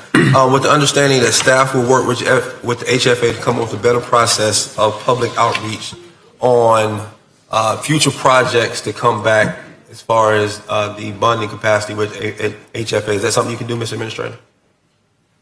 We have a motion for option 2. Number 1 got left at the station. Shinkton, question on number 2. Yes. The motion from the vice chair includes a postponement of option 1 for 1 meeting, you said, correct? No, leave that indefinite. I'm asking the maker of the motion, forgive me, Mr. Chair. I'm sorry, point of order. Yes. The chair cannot make a motion. So I just need clarification about what the vice chair's motion is. Yes. The motion on the floor is for us to postpone action on option number 1, for us to move forward with option number 2, that staff would work with HFA and with future projects to create a better public outreach process for us coming back. That is my motion on the floor. Now, when they bring it back is when staff brings it back. I don't want to specify. I just want to make sure the public outreach happens. Is that clear? Is my second good on that? Yeah. Commissioner Cummings second motion. All right, Commissioner Dozier. Okay. Thank you, Mr. Chair. This is a good discussion to have. I look forward to the item coming back, and Mr. Vice Chair, having these items on general business for discussion, at least to get an update from the HFA, the developer, other in the future, I think that is a good thing. But I think it stands to be said today that we had an affordable housing workshop a couple weeks ago. Apartments multifamily is one of the critical needs in the community. We have more out-of-town developers who are interested in Leon and Tallahassee right now than we've ever seen before. And Mr. County Administrator, I think you were getting to this earlier. The land use, they could purchase this property, they could go get their financing, they could meet the land use requirements and start construction of an apartment complex in this area. Is that correct? On their own? They could work through the process on their own. That's correct, but I want to be careful in my response that, again, we're very happy. It's totally appropriate for the board to hit the brakes and say more time. Of course. And that sort of thing. And we're very happy to work with HFA to do that. But yes. Mr. County Administrator, I was simply, we see developments going in all the time. Anybody want to drive out Mahan Drive right now? There's tons of developments going on out there and in Buck Lake right now. They don't come through this process. So coming through the HFA process actually gives us time to work with them, to have a process where they have to outreach the community or come and present or something like that. So I think that's good. And I, for one, think that not anybody, we know there might not be some desirable, developers, but having developers interested in our community is a good thing. Wanting to invest in apartments and multifamily and affordable housing is a good thing. I would prefer them to be in the HFA process than not, because that allows us to have this conversation. That's it, Mr. Chair. Thank you. Okie dokie. Thank you. Any other commissioners? Shinkton, I want to ask you about option number 2. What's the game plan for $75 million with the Housing Finance Authority? What do they have in place? Who qualifies? I'm looking at the agenda attachment number 2. And is this going to be for plain folk like me? Is this for special folk? Is this a new gentrification model? What in the world is going on here? And I'm totally shaken up by the option 1 and what it lacks. And I'm almost not trusting option 2 and to give anybody $75 million on our name. What y'all trying to do? Well, option number 2, commissioners, would be, the $75 million would be specific for acquisition and construction for 3 current student apartments. So the developer intends to purchase those and convert those into affordable housing. So it will be for low to moderate income households. Okay. That kind of specificity is not here in my face, what you just said. So this is almost like a bait and switch. 3 student units, that's not before us. I need to come talk to the Housing Finance Authority. I'm not even sure where it is, what address it is. This is a shame. I think that I would like for the whole motion to come down. We need the who, what, when, where, why, and how. That's not here. And this is a total of $75 million and $55 million. We're being snookered, and we don't have anything specific. I don't like this.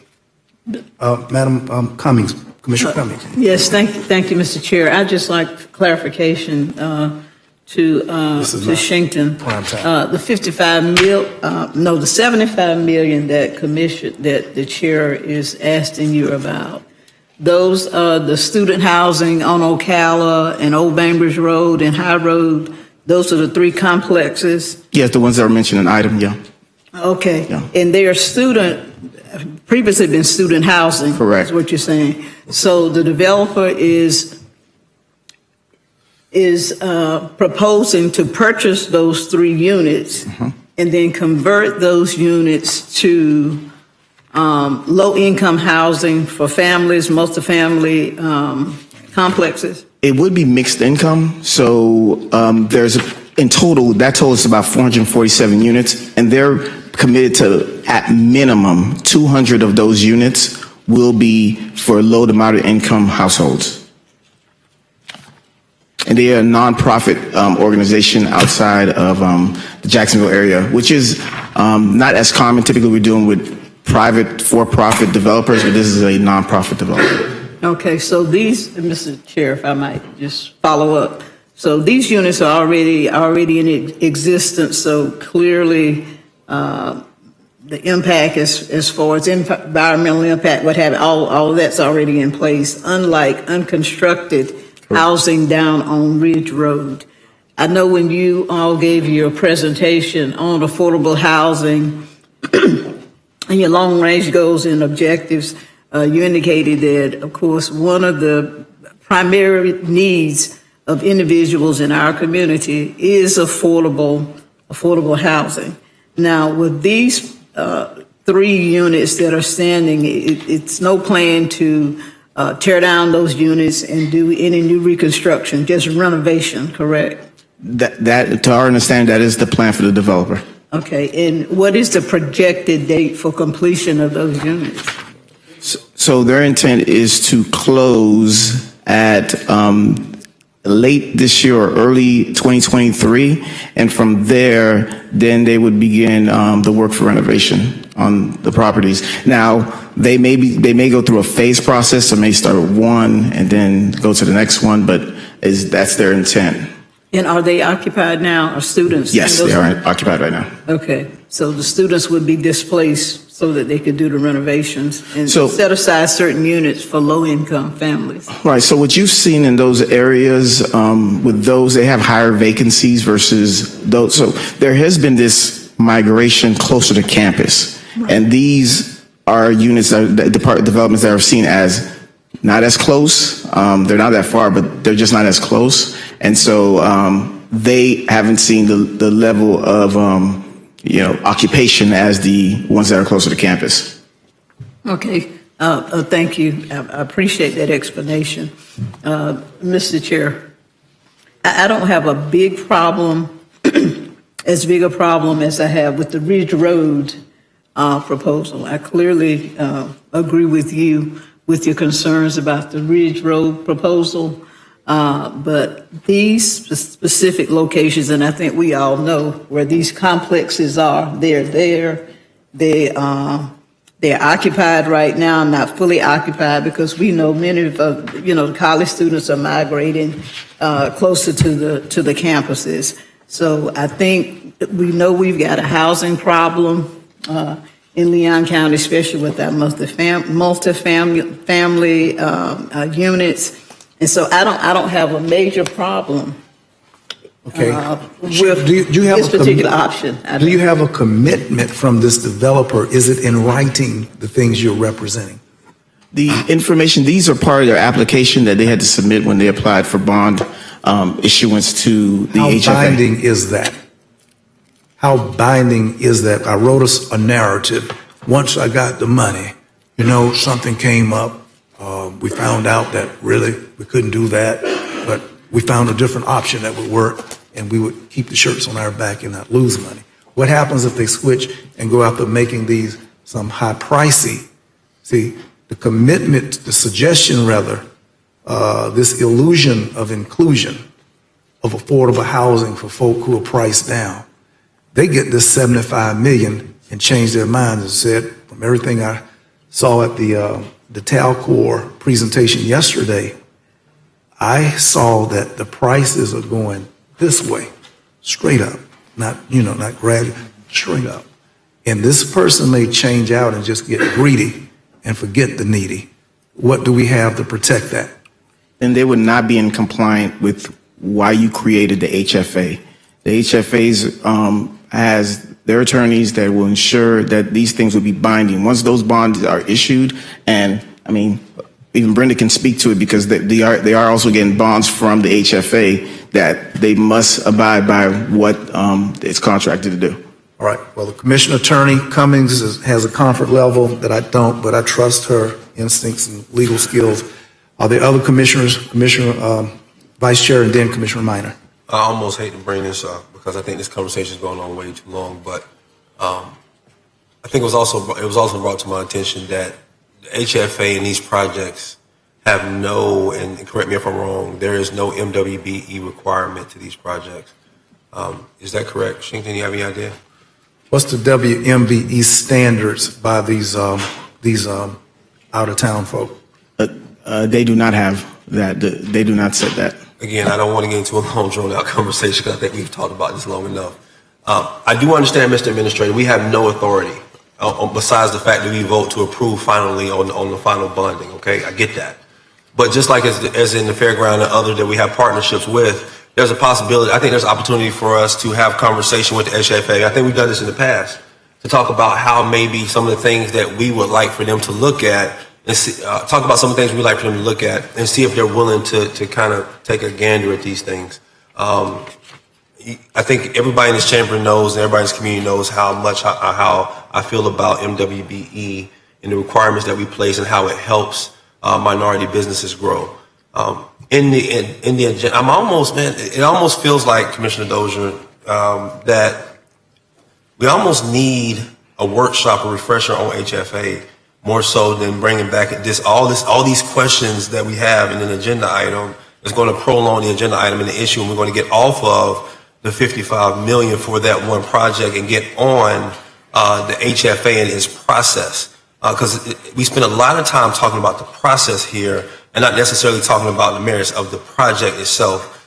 And I called you out because I know that you're big on processes and systems and stuff like that. Are you reading some of the same things here? Because I'm thinking about now, and I hate to do it because I feel like we spent too much time on this, but it seems like we postpone the issue, but then we bring back a workshop specifically on HFA, the processes, and have a conversation with them about things we would like to see and things that they're willing to entertain as we move forward down this road. Because I think that we're going to start to see a lot more projects as we dive into affordable housing more and more, and them being one of the biggest ways we can, one of the biggest partners in us affecting affordable housing in the future. Thoughts? Mr. Chair? Commissioner Dozier, I'm sorry, Commissioner Minor was up next. Go ahead, Commissioner Dozier. Okay, you're on point. Go ahead. Thank you, Commissioner Minor. Thank you. Thank you for that. Commissioner Maddox, I think you're onto something there. We did have a workshop. County Administrator could remind us. I'm thinking it's the last year and a half, correct? Where representatives of the HFA were here. We talked about some policy issues at that time, and particularly prioritization for Orange Avenue, for Magnolia before we get, I know I'm looking at Ms. Williams in the back. And we were committed to that one first, but you are absolutely right. As that project moves forward, I think, and I hope, and that's the sense that we've gotten from the workshop and everything else, I hope we do see more projects like this coming through HFA. So maybe having a discussion, either an agenda item or a workshop would be good. I do want to say, and I encourage anyone to talk with the members of the HFA, whether it's in a workshop or individually. They have done a tremendous job over a number of years to really be ready. I won't do them justice in this comment, but to be ready, I think, for this very moment when we're starting to see more projects coming through. So yes, Ms. Reicher, I think that conversation would be helpful, but I'm just going to lean in a little bit more. If all of the work is done at HFA and with everything else, and we're in a good posture, and then it gets here, and we continue to stall projects, and I'm going to support the motion on the table today. I think this is a good conversation, but in the future, I think we may hinder our ability to attract developers to get affordable housing, and we definitely don't want to do that. So if that process conversation is what we need to get us, all on the same page about what needs to happen, so when these projects come forward to us, we are confident we want to move forward. Absolutely, I think we should do that sooner than later. Ms. County Administrator, am I kind of in the right posture with where the HFA has been and what we might be able to dialogue with them about? Sure. And thank you, Mr. Chairman and Commissioner. And based on the conversation, it would be, we'd be very happy, Commissioner Maddox, if that was your motion, if you wanted to have an agenda item before you went to a workshop, that the county attorney and I could weigh in. We could do sort of an overview again. We used to do lots of conduit financing in years past, a whole lot of them. Mm-hmm. And so I recognize that there may be some getting back up to speed on exactly where our parameters are and that sort of thing. And so we'd be happy to bring that back, exactly what we can do, what we can't do, what we can require, what we can, and we'd be happy to bring all of that back. And at that point, if the board wanted to give us any further direction, we'd be happy to take it. I'll tell you what, what I'm going to do. I'm sorry, Commissioner Maddox. I was just going to say, I think the agenda item is right, because that may be sufficient. And we got limited time for workshops, but we could move forward with that if we need to. Mm-hmm. But I just lean in a little bit and say, sooner rather than later, because we've got a lot of projects moving right now, and we should have that conversation. So Commissioner Minor, what I'm going to do here, so you can speak on, because what I'm going to do, if the secretary is okay with it, Mr. County Administrator, I think he hit the nail on the head. I thought we were going to be able to do this within the framework of the actual agenda item, but the more conversation happened, the more I saw there was more of a process issue. We need to dig deeper into what we have going on with the HFA. So what I'm going to do is, let's go ahead and get I want to disconnect the agenda item from this conversation of process. Let's go ahead and get the agenda item done, bring it back when you see fit. After the agenda item comes back, Mr. Administrator, what I would like for us to do a workshop on on our relationship with the HFA, the policies that are there, and the respective roles we each have. Within that workshop, Commissioner Proctor has brought up public input. Let's talk about the public input process, and I would like for them to consider implementing a MWBE component with their projects. Is the conversation that I would like to have with them in that workshop. So that would be my motion to do that workshop, agenda item workshop, including those two items. Commissioner, Vice Chairman has withdrawn his first motion. He's rephrased it, seconded by Commissioner Cummings, Commissioner Minor. Option 2 is still approved in that motion. Okay. So thank you, Mr. Chairman. Commissioner Maddox, so just, can you restate your current motion on the table? Current motion is that we postpone option 1, okay? That we have a that option 1 comes back to us prior to a workshop that I'm including in that motion as well, to look at our relationship with the HFA and policies involved in that relationship, asking them to look at a more in-depth public input process and see if they would implement a MWBE component to their projects. That's the motion. And option number 2 is approved. Great, thank you, Commissioner Maddox. I appreciate it. When I saw this agenda item, and first of all, this has been a really good discussion, and I support option 1 being postponed for us to take a look at that. That makes perfect sense, especially since the chairman has talked about the public hearing being 2 minutes long and such. I totally agree with all that. Here's why I'm excited about option 2. We know we have a shortage of affordable housing. We just had a workshop on it. We've been talking about it for a few years now. At the same time we have a shortage of affordable housing, we have a glut of student housing. Just the other day I heard a new statistic. Over the last few years, we've created in this community 15,000 new student beds. At the same time, during the same duration, same few years, we've now declined in our student population by 3,000. 15,000 new beds, 3,000 fewer students. So what does that do for us? What does that do to the real estate market here and the affordable housing stock? What happens is that those older student housing apartments are sitting with high vacancy rates. And so when I saw this agenda item, I was excited because we have a developer that's willing to come in with bonding from HFA and renovate these student housing apartments that we desperately need to have something done with. We need to renovate those apartments because if we don't, in the next few years, that will become a much bigger problem for us. So that's why I was excited about option 2 in particular, because we have an option, we have the opportunity for HFA to bond, for a developer to come and use that financing and take what I counted 470 units that were previously student units, renovate them, rehabilitate them so that they are affordable housing for moderate, low, and I think extremely low income families. So that I think is something that we've talked a lot about the concerns about this agenda item, and I agree with those concerns. I follow along with the discussion. I agree with much of it. But there's also a very positive aspect to this agenda item in that we are addressing with this option 2, we're addressing the very need that we've been talking about on this dais for years. So I just want to make sure we have that perspective too, because this option 2 in particular is going exactly in the right direction that we want to go into as a community. Renovating older, declining properties to make them habitable and appealing for a whole new set of families.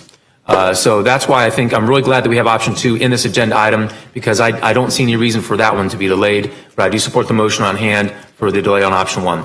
Thank you, Mr. Chairman. Right, thank you.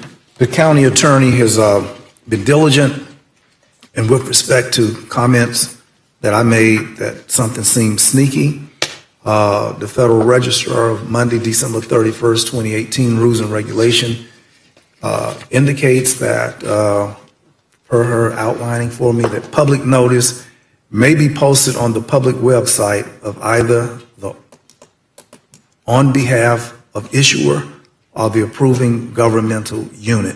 So based upon Federal Register Volume 83, number 249, she indicates that they could have used as adequate notice their website. And I say that contrary to the outstanding process which the Tallahassee Housing Authority gave to us, who is local, that somebody from Tennessee can follow some scribble that only a county attorney could find and say that that's adequate notice. Just put it on the HFA and that's notice. I disagree. Shout out to Tallahassee Housing Authority.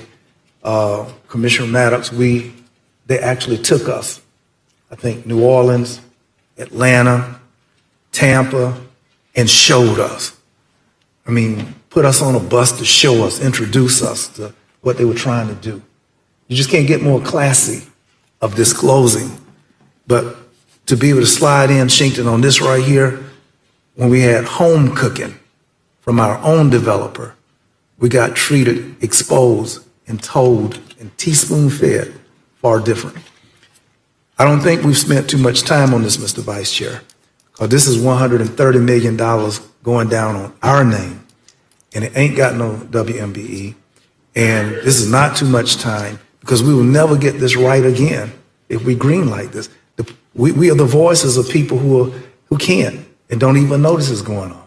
So I'll take a little time that we don't ghettoify the entirety of everything south of Jake Ather neighborhood, which has its own struggles. Mr. Chair, one correction. Actually, we took the Housing Authority with us. They decided to come with us to New Orleans in those meetings to tell us the possibilities of what we could do, what could be possible here. And I thank Brenda for coming on those, administrator of the Housing Authority, for coming on those trips and enlightening us about what could happen. But if you remember, we took those trips as a result of a grant we received from the Knight Foundation. So it did spark from there. And I do believe that the process that we went through with the Housing Authority was extremely transparent. Brenda and her team and the developers did a great job of keeping us informed the whole way. But I think there's some slight differences between HFA process and kind of what they went through to get to where they are on Orange Avenue. I just want to make that correction. But thank you so much, Mr. Chair, and I look forward to this coming back. Did those people from Tennessee invite us to come anywhere? Sir? Did you get anything like an invitation to go see something from them? No. Did you get a notice, a postcard, anything from them? Actually, I was somewhat aware, but not to the detail that we received from them. It ain't enough to justify giving them $55 million. Yes, sir. All right. We have good motion for 2. We've had great discussion. All commissioners in favor of the motion on the table, please say aye. Opposed, the same sign. It passes unanimously. Our next item is number 11. Mr. Administrator. Thank you, Mr. Chairman. Before we get to 11, we've got 10 pulled by Commissioner Minor. Okay, Commissioner Minor, number 10. You want to introduce it, Mr. Administrator? I believe this is just being pulled for disclosure to be made. I'm sorry. Thank you, Mr. Chairman. Appreciate it. My wife is an independent contractor with Hamilton Realty Advisors. She does not have contracts in the Rivers Landing development for which she would receive compensation. Thus, I do not believe I have a conflict on this item. However, other realtors with Hamilton Realty Advisors do have active contracts for properties in Rivers Landing. For this reason, I will recuse myself based on the appearance of a conflict pursuant to Section 286.012 Florida statutes. Thank you, Mr. Chairman. Okay, is there a motion to move the item 10? Okay, we have a motion by Commissioner Dozier and a second by Commissioner Jackson. All in favor, please say aye. Opposed, the same sign. It passes without Commissioner Minor participating. Number 11. Thank you, Mr. Chairman. Item number 11 has been pulled by the chair. This is the approval of the FY 22-26 Division of Tourism Strategic Plan. Carrie Post, our director, is here, happy to answer any questions you might have or provide a brief presentation, whatever's the will of the board. Ms. Post, come forward. We're so excited. This is a beautiful package, and we wanted to make sure that in this 5-year strategic plan, Ms. Vice Chairman, you're eating all my Snickers bars. That's not fair. Huh? Okay, well, be careful with my Snickers. All right. I'm trying to work with him. I'm doing my best. You know what I mean? Ms. Post, I want to just tell you that we're excited by this plan, the 5-year plan. I want to make sure that our commissioners wanted to note or take due note before I make my comments. This is really interesting that we're seeking to go someplace into the billion-dollar clouds, a place that we've not been before. It was so extraordinary that if there are highlights for the good of the order for the community who has not shared the room with us, can receive some of these highlights of what you're trying to do. And then I'll offer comments that I wanted to make. Go ahead. Okay. Well, thank you so much, Mr. Chairman and Commissioners. I guess as you're aware, I mean, this is our belief, the second tourism strategic plan that we've implemented for the division, another 5-year plan. And it outlines our, of course, strategic direction and targets, which is in alignment, of course, with the county's strategic plan and the economic goals, the tourism industry needs, the community desires, all designed to grow the economic impacts of tourism and increase the quality of life for our residents. I do want to give a little background because in order to develop the plan, we retained the professional services of Dr. Elaine Bryant of E.W. Bryant Associates and Chirag Shah of the current agency, and both are here today, that they worked extensively working with the community to ensure we had more than 250 points of views registered in developing this strategic plan. There was an online survey, one-on-one interviews. There were conducted public meetings. So again, from all, very, very diverse organizations and individuals from across the spectrum of the community. Really, there's 4 main priorities. There's a lot of numbers. All of our goals are SMART goals. There are 66 strategic goals and 34 SMART 5-year targets. And they all evolve around increased visitation, which of course is, the reason that we exist, again, to promote Tallahassee and Leon County and invite people to come come visit the community, increasing awareness about tourism in Tallahassee and the economic impact that it brings to our community. A lot of folks don't realize what all we do in the tourism office because the vast majority of what we do is done outside of Leon County, again, in marketing the community. So again, there's a lot of initiatives in there, a lot of programs. Again, we are increasing our industry engagement and community partnerships, such as with OEV and COCA and Downtown Improvement Authority. Again, we know the collaboration, there's a number of targets and initiatives in there. And then obviously increase our visitor services in market, because we know when visitors stop by a visitor center, they do typically do more activities and they stay longer. So again, enhancing the visitor experience so they'll extend visitor stays. Those are kind of like the four major priorities in the plan. Of course, the plan does also address the bicentennial, as we know what's coming up, and there's just a number of initiatives, again, working with our partners that's included in the plan. I could go on, Mr. Chairman, for 20 minutes on a lot of the exciting stuff that we have going on, but I just hit kind of our overarching goals and highlights. You nailed it. Commissioner Dozier. Thank you, Mr. Chair. Great work.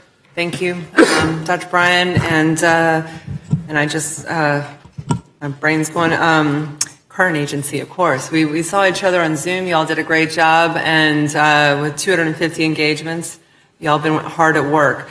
A lot of interesting information. The perception versus the actual. That was a very interesting table. It's just a really interesting assessment of our community. And I think, I support the goals. I like where you're going. Mr. Chair, since you pulled this item, I did have two things that I was going to ask you about at some other point, ask county administrator about, but I'll go ahead and bring them up now. So if you don't have an answer, we could follow up on this later.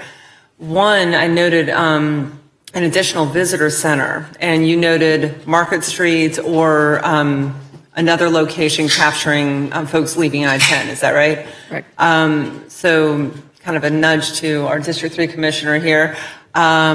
We've been working on Monroe Street a lot, North Monroe, and I've heard repeatedly over the years that North Monroe is the highest trafficked interchange for people, coming from out of town. I don't know if that's accurate, but I just wonder if that's something we want to explore because we are focused on enhancing North Monroe, and if that's our highest visibility, the highest number of people coming off the interstate from out of town, that might be an interesting location. So are y'all still exploring that, Carrie, or? We are. It's certainly a consideration. It is definitely down the road in our strategic plan because, as you may recall, and I'm very excited about this, that hopefully we will be moving into the historic Amtrak building and opening our new big visitor center there. Yes. It's the first time we'll have parking. People can pull right up to the visitor center. So we've got that, but the TDC and many industry members have long discussed having presence out along I-10 to pull people off. And so I think once we get to that point, probably 3 years, again, budget is also going to be a big factor. We would probably do a market study to kind of see again what the best location would be. And absolutely Monroe would be in the consideration. We would look at, all of the main entrances here into the community. That's great. And leaving First Friday the other night, just the painting of the Amtrak building. I mean, your new home, it's looking good. So I'm excited for that ribbon cutting and getting to see your new office. The second question I had, and I will direct this to the county administrator and to you, but we've had conversations over the years about developing an app. Particularly, we've talked about it relating to Tallahassee. But I know for myself, when I travel places, if someplace has a good app, or even someplace I frequent, like Asheville, I will save that. And it's a good thing to do some research before I'm going back. I thought, Mr. County Administrator, last time you and I talked about this was still kind of in the pipeline or in the conversation. So whether it's a discussion right now or we could bring it back at another time, I will say generally about visitors information, I'm curious about that, but particularly Tallahassee. That's what we have talked about in past years. I recommend that site to people all the time. They love it. But having it on an app that's integrated with GIS, I think for Tallahassee specifically, which is now housed on your website, correct?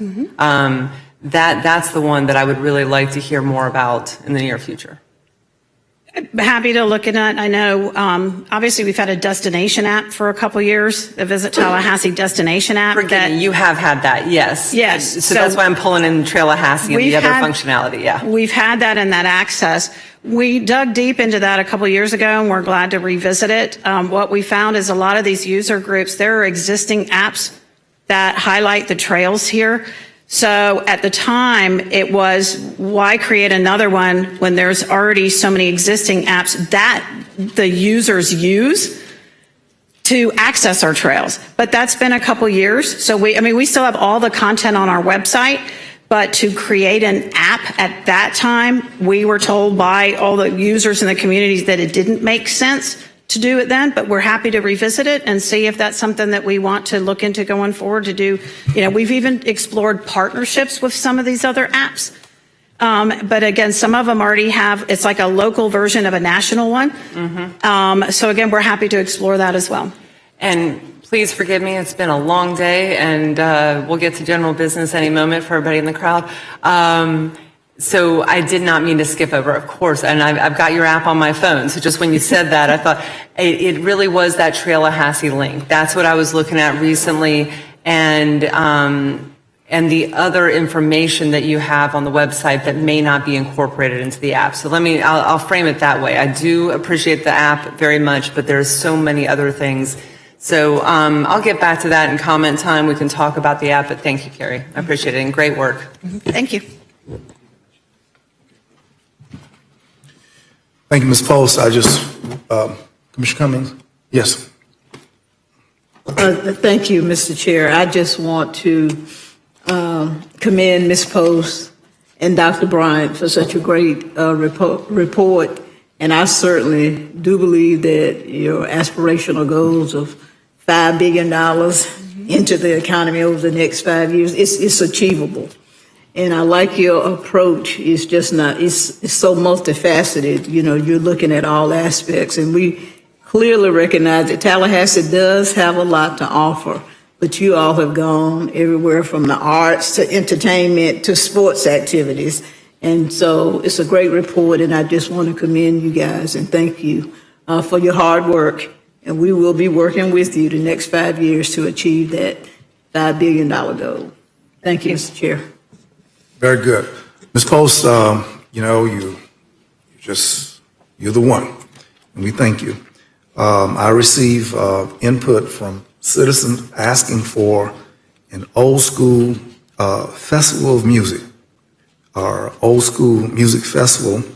I know that Panama City is going to have their, I believe it's called Seabreeze festival coming up sometime. But it was brought to the chair's attention that someone would please launch in Tallahassee a cultural experience dealing with the OJs. Who? Yeah, OJs and stuff like that. Cultural festival, old school festival, music festival. And then during the bicentennial, my encouragement of our focusing on the families of Leon County. And during the bicentennial, in an item that we're looking at later this evening, I'm going to be proposing potentially a special love offering to TDC or to that historic committee, that we're able to reach out and bring as many of the historic families that go back way back into that. And I think that the 2024 component of the Year of the Family, the year of the historic families of our community, ought to be celebrated, and not just state championships and who won and like that. Outstanding, and we thank you. Is there a motion for this report? I have a motion from Commissioner Dozier, second from the Vice Chair. All in favor, please say aye. It passes unanimously. Agenda item number 12.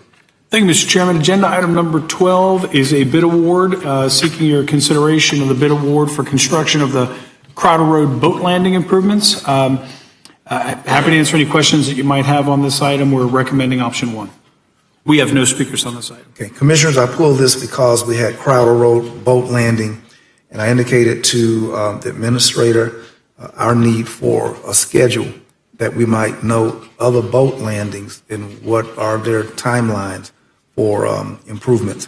And he indicated that that information would be forthcoming in a future agenda item. And I didn't want to see just Crowder getting a little love and the landings that I use being neglected. So is there a motion? Mr. Chairman, move option 1. We have a motion and a second. We hear no other discussion. All in favor of this motion, please say aye. It passes unanimously. Mr. Administrator. Thank you, Commissioners. Item number 15 is the annual 2021 Supervised Pretrial Release Program Report.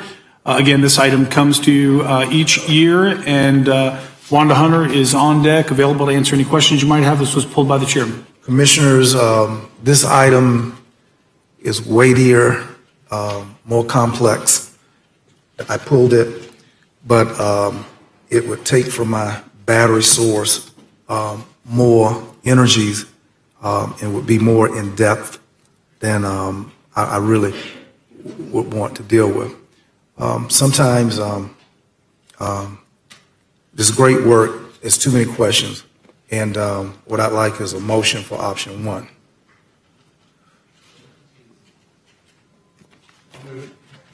Got a motion for option 1, and we have a second. Commissioners, may I just encourage you to note our need to clear up that jail, to bring those numbers down, and to take notice of what the pretrial program is contributing to bringing that number and all those factors, but it's deeper than I want to get into. So, Wanda, thank you for your readiness to address this, and we'll have some knockdown drag-outs outside the barn later on next month or something. All right, we got a motion, got a second. All discussion ceases. All in favor, please say aye. It passes unanimously. Our next item. Thank you, Mr. Chairman. Commissioners, item number 16 is a status report as requested by the board on water quality regulatory standards in Florida and Georgia. Between myself and the county attorney, we'd be happy to answer any questions you might have, and I should say Anna Padilla as well is on deck. We have no speakers on this item. We're recommending option 1. Okay, thank you. Commissioners, I pull this for the benefit. I recognize Commissioner Dozier is leaving and running away from me, and I wanted Commissioners Welch and Cummings and Minor to have a sense of the historicity of this complicated thing. And I've asked the county attorney if she would just give us the short version of this ceaseless, ongoing problem with Georgia and flowing water from Georgia to Tallahassee. And I'm not sure that it has come to us in this way, but Attorney Osteen, if you would, we'd appreciate you Thank you, Mr. Chair. prepping us. So the county has a long history of monitoring the flow of water that's coming into the county from bodies from Georgia. And that monitoring effort and in some respects litigation and lobbying efforts because of degraded quality of water coming to Leon County from Georgia started back in the early 2000s. Some of that is highlighted in the agenda item itself, but the county has tirelessly in the past been willing to reach out and engage with the federal EPA on these issues, the Georgia EPD, with Florida DEP, and other jurisdictions within Georgia to try to reach consensus on ways to ensure that the flow of that water into Florida from Georgia is not going to adversely impact the water bodies here. As it's outlined in the agenda item, there was a wastewater treatment system issue in Cairo, Georgia, that ultimately was resolved in part due to the efforts of Leon County to get that taken care of.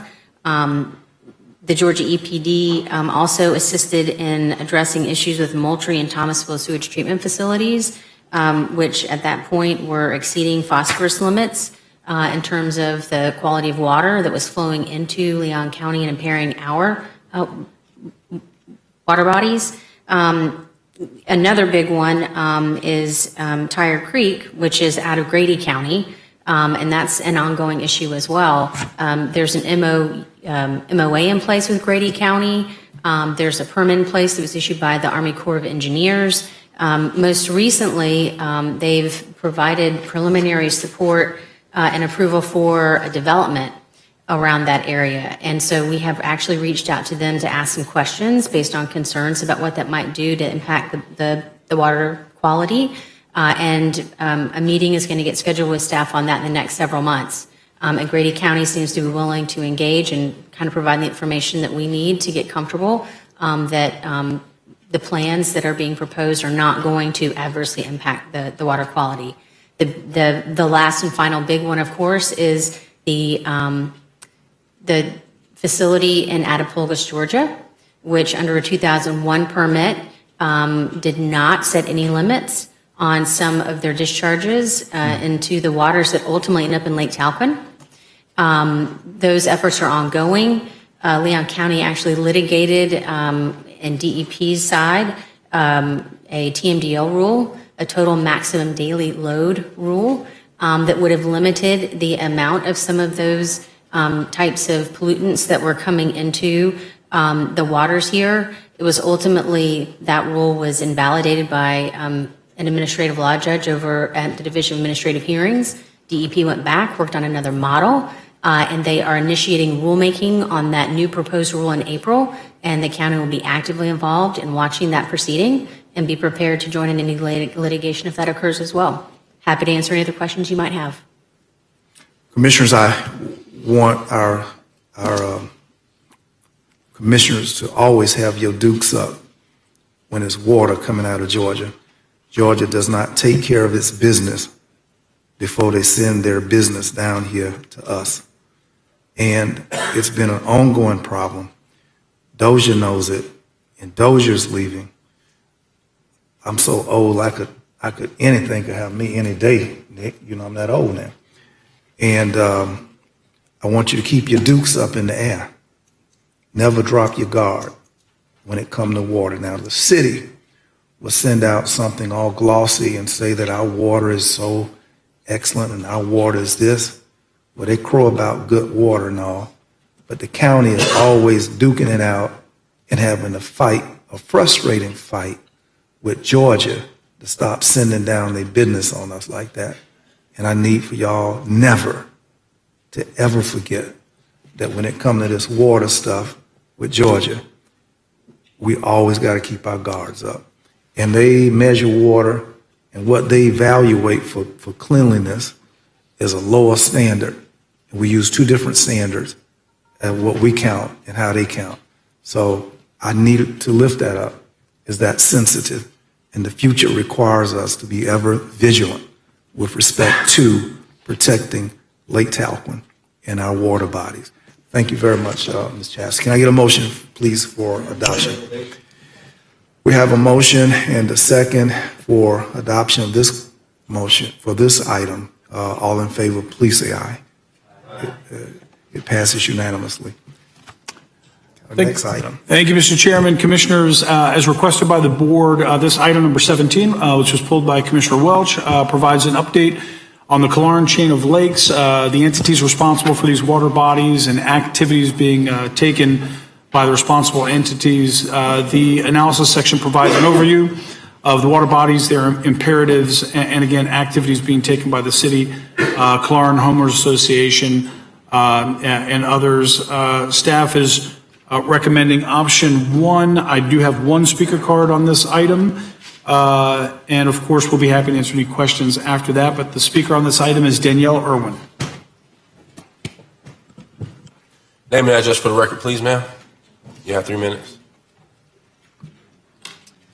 Good evening, Mr. Chair, Commissioners. Danielle Irwin, 3185 Ferns Glen Drive. I am a resident of Killarn Estates. I live on Lake Killarney. I am on the board of the Killarn Estates, the Killarn's Homes Association, and I am their Lakes Chair. And so I speak to you today with those roles informing my remarks. I'm going to jump to the bottom line here because what we have in these chain of lakes is a stormwater management problem. The stormwater carries pollutants, primarily nutrients and sediment, that then accumulate in our lakes and cause impairment. Stormwater management is the principal factor in the health of lakes across our county, including our chain of lakes. The city is an active partner with Killarn Estates, and for that we are very grateful, but the county is not. Yet the county sends 57% of their stormwater within the drainage area of these lakes to our lakes. So similar to Commissioner Proctor's analysis of receiving dirty water from Georgia, Killarn Estates feels like we receive water that could significantly be improved from both the county and the city, but the county is not at the table trying to figure out how we restore these water bodies. The county should be a more involved participant in the management of Killarn's chain of lakes, and I recommend 4 distinct actions for your consideration, such that you would vote for option 3 and provide direction to your staff. Number 1, the county and city should update and broaden their interlocal agreement to include all aspects of sediment management, including street sweeping, road paving, and sediment outfall excavation of the mounds that accumulate. Number 2, the county should ensure that street sweeping program include prioritized streets within the county drainage area to reduce rainfall-driven sediment loading to the lakes. Number 3, the county should team with the city and Killarn Estates in developing a program for more routine sediment excavation. And number 4, Killarn Estates requests that the county be a participating stakeholder in updating the 4E restoration plan that the Florida Department of Environmental Protection created with the city and Killarn Estates as stakeholders in 2016. Now, the agenda item leads you to believe that the county has been a proactive participant in the management of the chain of lakes by their upstream projects and their interlocal agreement with the city for street sweeping. However, the county projects listed were completed before the 4E restoration plan in 2016, and the street sweeping program that the city manages is in need of a strategic overhaul. Our chain of lakes have a history that documents back to the 1800s. There are 3 lakes that are connected: Lake Kinsale, Lake Killarney, and Lake Kanturk, and they have been heavily manipulated by human uses over the years, including land use changes, dredging, mowing, groundwater augmentation, and stormwater redirection. Yet regardless of this, they persist as state-designated Class 3 recreational water bodies. They are not stormwater ponds. You were previously told in another meeting at this podium by one of your staff that they are stormwater ponds. They are not. They have lots of wildlife and yet have invasive plant problems that in part is due to receiving the stormwater from the city and the county. So when the county has 57% of the drainage area going to these lakes, it doesn't matter that the lakes are within the city limits. It doesn't matter that the county directs their relationship in terms of the management of the lakes to the city. The city is overwhelmed and cannot keep up with the needs. Precipitation-based stormwater that is coming to our lakes is just going to continue getting worse into the years with changed weather conditions associated with climate change. Our flooding problems in our community, our water quality problems in these lakes require all stakeholders to be a participant at the table: the county, the city, and Killarn. And so we request that you provide direction to your board that brings them to the table and helps be an active participant with those recommendations that I outlined. I'm available to address any questions. Thank you. Thank you very much. Commissioner Welch, I know this is your district, but the first thing I need to understand from staff, are these 3 chains of lakes, are they lakes or are they holding facilities? Let me ask Anna Padilla to come on up, and she'd be the best one to answer that question. Anna, are these holding ponds or are these real lakes? as the speaker suggested? They are classified as Class 3 water bodies per the state, but they are stormwater ponds. They were developed as stormwater ponds. So we're not really in no kind of violation. I mean, if it's a stormwater facility, that's what we're supposed to do, float stormwater in there, is what you're saying. Because they're Class 3 water bodies, they are listed as impaired, which is why we have the 4E impairment process. All right. Commissioner Welch and Vice Chair. Thank you, Mr. Chair. I appreciate Danielle sticking around through all that consent to talk about that. I don't really understand all of the science and specifics about all this stuff. I just want Killarn's Lakes to look better and perform better and actually be an amenity to the community. I appreciate staff's work on this at my request. I recognize Danielle's points. Is there, and Mr. Administrator, I don't know what's the proper mechanism for this, or perhaps can you address specifically her 4 recommendations? It would seem to me if they're classified as recreational water bodies or class 3, does that mean they're impaired, or does that mean they're recreational water bodies? The Class 3 is the designated use, so what the water body is used for, and then the impairment. Each level, class level of water body has a specific requirement, and the impairment is because they are not meeting the requirement. Mr. Chair, this all is very over my head, okay? I'm not a hydrologist. But it seems like what Killarn is asking is reasonable. I don't know the mechanism to go about getting the county to that position, whether we ask for a legitimate agenda item to come back and not a status report with actual options for what Danielle is recommending. I would like to see that if it's the board's favor. I just want to make sure we're doing everything we can to ensure that Killarn's water bodies are as healthy as possible and that we are at the table. If the city and DEP is at the table, I want to make sure that we are being as responsible as possible as a county government to ensure that Killarn's Lakes look as good as possible. Now, I recognize that they're in the city, but perhaps if we come to the table in a more legitimate way, we can encourage our partners at the city to approach the lakes in a different way so that they actually look better, because they look terrible. People pay lakefront taxes that live on the lakes in Killarn. They're dry, they're full of weeds, they just look awful. And I feel like they haven't always looked that way. Now, I read the analysis and understand the cyclical nature of them filling and draining and that they have pumps and all that stuff. But I just want to make sure that we are doing everything we can, what the Killarn Homes Association wants us to do, to make sure that we can be as responsive as possible. Thank you. So I guess that's more or less the form of a motion, to bring back an agenda item specifically addressing Killarn and Danielle's requests about our participation in the Killarn Lakes situation, and then we can have an analysis on those specific items, associated costs, and all that kind of stuff. Mr. Chair, I second that motion. I ask that we amend the motion to include option number 1, accepting the status report. Yes, that's fine. Thank you. Okay, very good. Then we get clarification on jurisdictional rights and responsibilities. And we totally understand the motion and respect that, and we could provide even a fuller explanation of all the jurisdictional issues, which we tried to do here. We said that, we're responsible for the conveyance systems, and we are under permit for that, and we are in complete compliance with all that. But we're happy to provide more detail on all of that when we bring the item back. Okay, very good. All right, Commissioner Dozier. Thank you, Mr. Chair. Good motion. I will support it. I would like to also understand a bit more. Just reading the item, and this is a complicated issue. The lakes are within the city limits, so if I read the item, it kind of seems like that's where we're leaning, that this is the city's issue, but water doesn't know city-county boundary. We talk about this a lot. It's also in the item, the watershed here goes through Welaunee and straight down into Alfred Arms, so it doesn't even know the district's boundaries either. If water is impaired in one area, it could impact a lot of us, a lot of different areas of the community.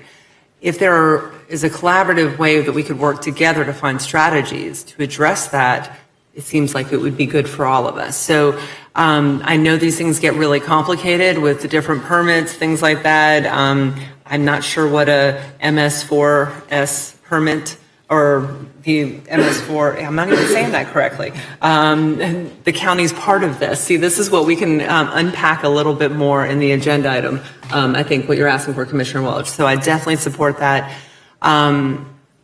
I think this really gets to, I'm going to come back up to more of a macro level. This gets to what we've been talking about for a while with a holistic look. It's what's in our strategic plan at our water quality and quantity issues.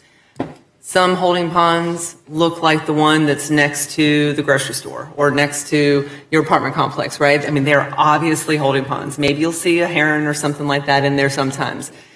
But other places are water bodies that happen to hold our stormwater as well, and there is an ecosystem there. And that does get into a different environment, a different level of concern. They're not filtering the water in the same way that we might see in some of these other holding ponds. So I think we're absolutely on the right track, kind of understanding this, and it should be our goal. Thank you, Mr. County Administrator, for nodding along here. It should be our goal to work together to find a collaborative approach. And I'd also like to unpack a little bit more of the percentage of the stormwater, because even if the lakes are within the city limits, the contribution to the lake, that's really, it seems like to me, what we should be looking at. So that's my take on it. Mr. County Administrator, I mean, I don't think there was anything else. Yeah, we're in a good posture with the motion coming back, so thank you. Thank you, Anna. Commissioner Minor, you want to weigh in? No, sir. I'm good. Okay, Commissioner Cummings, Commissioner Jackson, Ms. Vice Chair. I'm good. All in favor of the motion that's before us, please say aye. Opposed, the same sign. We thank you, and we thank our speaker for her contributions this evening. Where does that leave us now, Mr. Administrator? Mr. Chairman, we defer to the chair, but happy to announce that we are through with the consent agenda.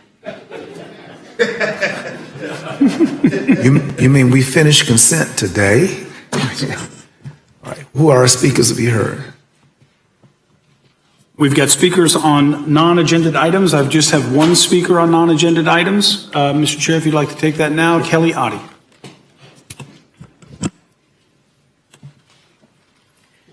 Mr. Chair, Commissioners, thank you. I missed the first part of the meeting, so I'm really hoping that you started the meeting with an acknowledgement that today is International Women's Day and that this is Women's History Month. So if I did miss that, I apologize, but I do want to make it a big deal. International Women's Day is recognized around the world as a time where we actually pause and think about women's contributions to the welfare of our society, as to the welfare of all of our societies, as well as how much further we have to go. In particular, in the United States, this is Women's History Month, which kicked off on March 1st. I want to thank the county commissioners and the county manager for sponsoring, county administrator for sponsoring our Women's History Month celebration that the Oasis Center for Women and Girls did today, and really appreciated that Commissioner Cummings came and did a fantastic job delivering the proclamation in partnership with City Commissioner Diane Williams-Cox, so thank you for that. And appreciated very much that Commissioner Minor was in attendance, and also loved your social media posting about it, so thank you for that. But I really wanted to come today to make absolutely sure that we acknowledge that Commissioner Dozier was honored today as a trailblazer in our community. I don't know how many of you know this, but at the age of 16, when she was only a sophomore at Sale High School, Kristen went to the school district to ask why they weren't celebrating Women's History Month in all of the schools in the district. And she was told at that time by the supervisor of secondary education that he would ask for Women's History Month to be celebrated when she could tell him when Men's History Month was. But at 16, instead of giving up or backing down, Kristen actually advocated harder. And one of the things we know about Commissioner Dozier is she does love to do her research. So she actually studied her world history book and noted that only 27 out of 812 pages had any information about women in them.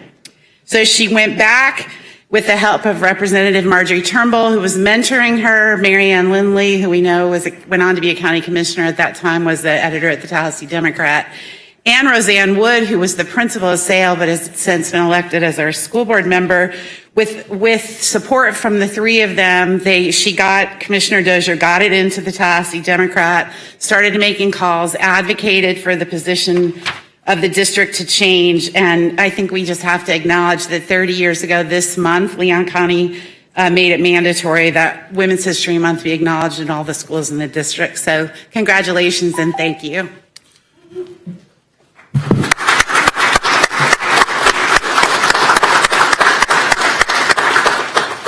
Commissioner Dozier, we're quite proud of the legacy, the imprint that you left as a trailblazer in public schools. That's awesome. And if I had known that you were being honored, my daughter invited me to come to the luncheon, but I didn't know that Commissioner, my colleague, was being honored. So I didn't know the honorees, and I said I opted not to come.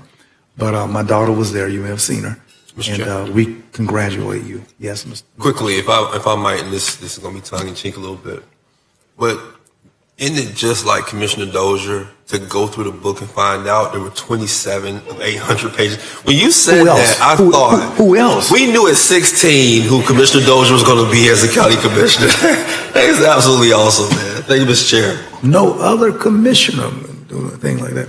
Hey, Commissioner Cummings and Commissioner Welch, Commissioner Minor, let's pin a flower on Commissioner Dozier. She's a trailblazer today. Commissioner Cummings. Thank you, Mr. Chair. Fortunately, I attended the luncheon today. I've already given Commissioner Dozier my hug and congratulations. So it was a great program, Ms. Adi, and I want to commend Ms. Adi as the Executive Director of the Oasis Center and her Board of Directors and all those individuals that took part in the program today. It was a beautiful, fantastic program. Congratulations to you, and congratulations to you, Commissioner Dozier. We love you. Thank you, Mr. Chair. Okay. Mr. Welch. Thank you, Mr. Chair. Congratulations, Commissioner Dozier. And I posted on my social media today recognizing all our local elected female ladies on International Women's Day, including Commissioner Cummings and Commissioner Dozier. And I am certainly proud to sit next to Commissioner Dozier. I think she is a phenomenal public servant. And I am, as a teacher of students, I can see 16-year-old Kristen Dozier coming up and going, Mr. Welch, did you know that the 27 of these pages, that's insane. I get kids that don't read a single page. So, it's very, very, very on brand for Commissioner Dozier, and congratulations. Well deserved. Mr. Minor. Thank you, Mr. Chairman. Commissioner Dozier, just wanted, I've known you for a long time, and I thought I knew most of the big points, but I'd never heard that story before. Very impressive. Very impressive. Congratulations. Quite an honor. And for folks that have lived in this town for a long time, this is still a small town, and we tend to know each other and at least, maybe 1 or 2 degrees of separation instead of 6. But every time you go to an event like this, I've been to a couple Trailblazers luncheons, and you meet new people that are trailblazers that you didn't quite know about. And this was no exception. So it's just, as I said in my social media post, we are very fortunate in this community to have some very, very strong women leaders. Kelly is one of them. But we've got a whole cadre of many people in this community that really contribute significantly to the way we live and making this a better place. So I just want to thank Kelly and everyone at Oasis and all the sponsors who put together the Trailblazer Luncheon, as well as our colleague for the honor. Thank you very much, Mr. Chairman. Very, very good. Thank you, Ms. Adi, for presenting that. That concludes our public speakers. Gravity is pulling on, and we're going to take a break for about 30 minutes, and we'll be back at 6 o'clock.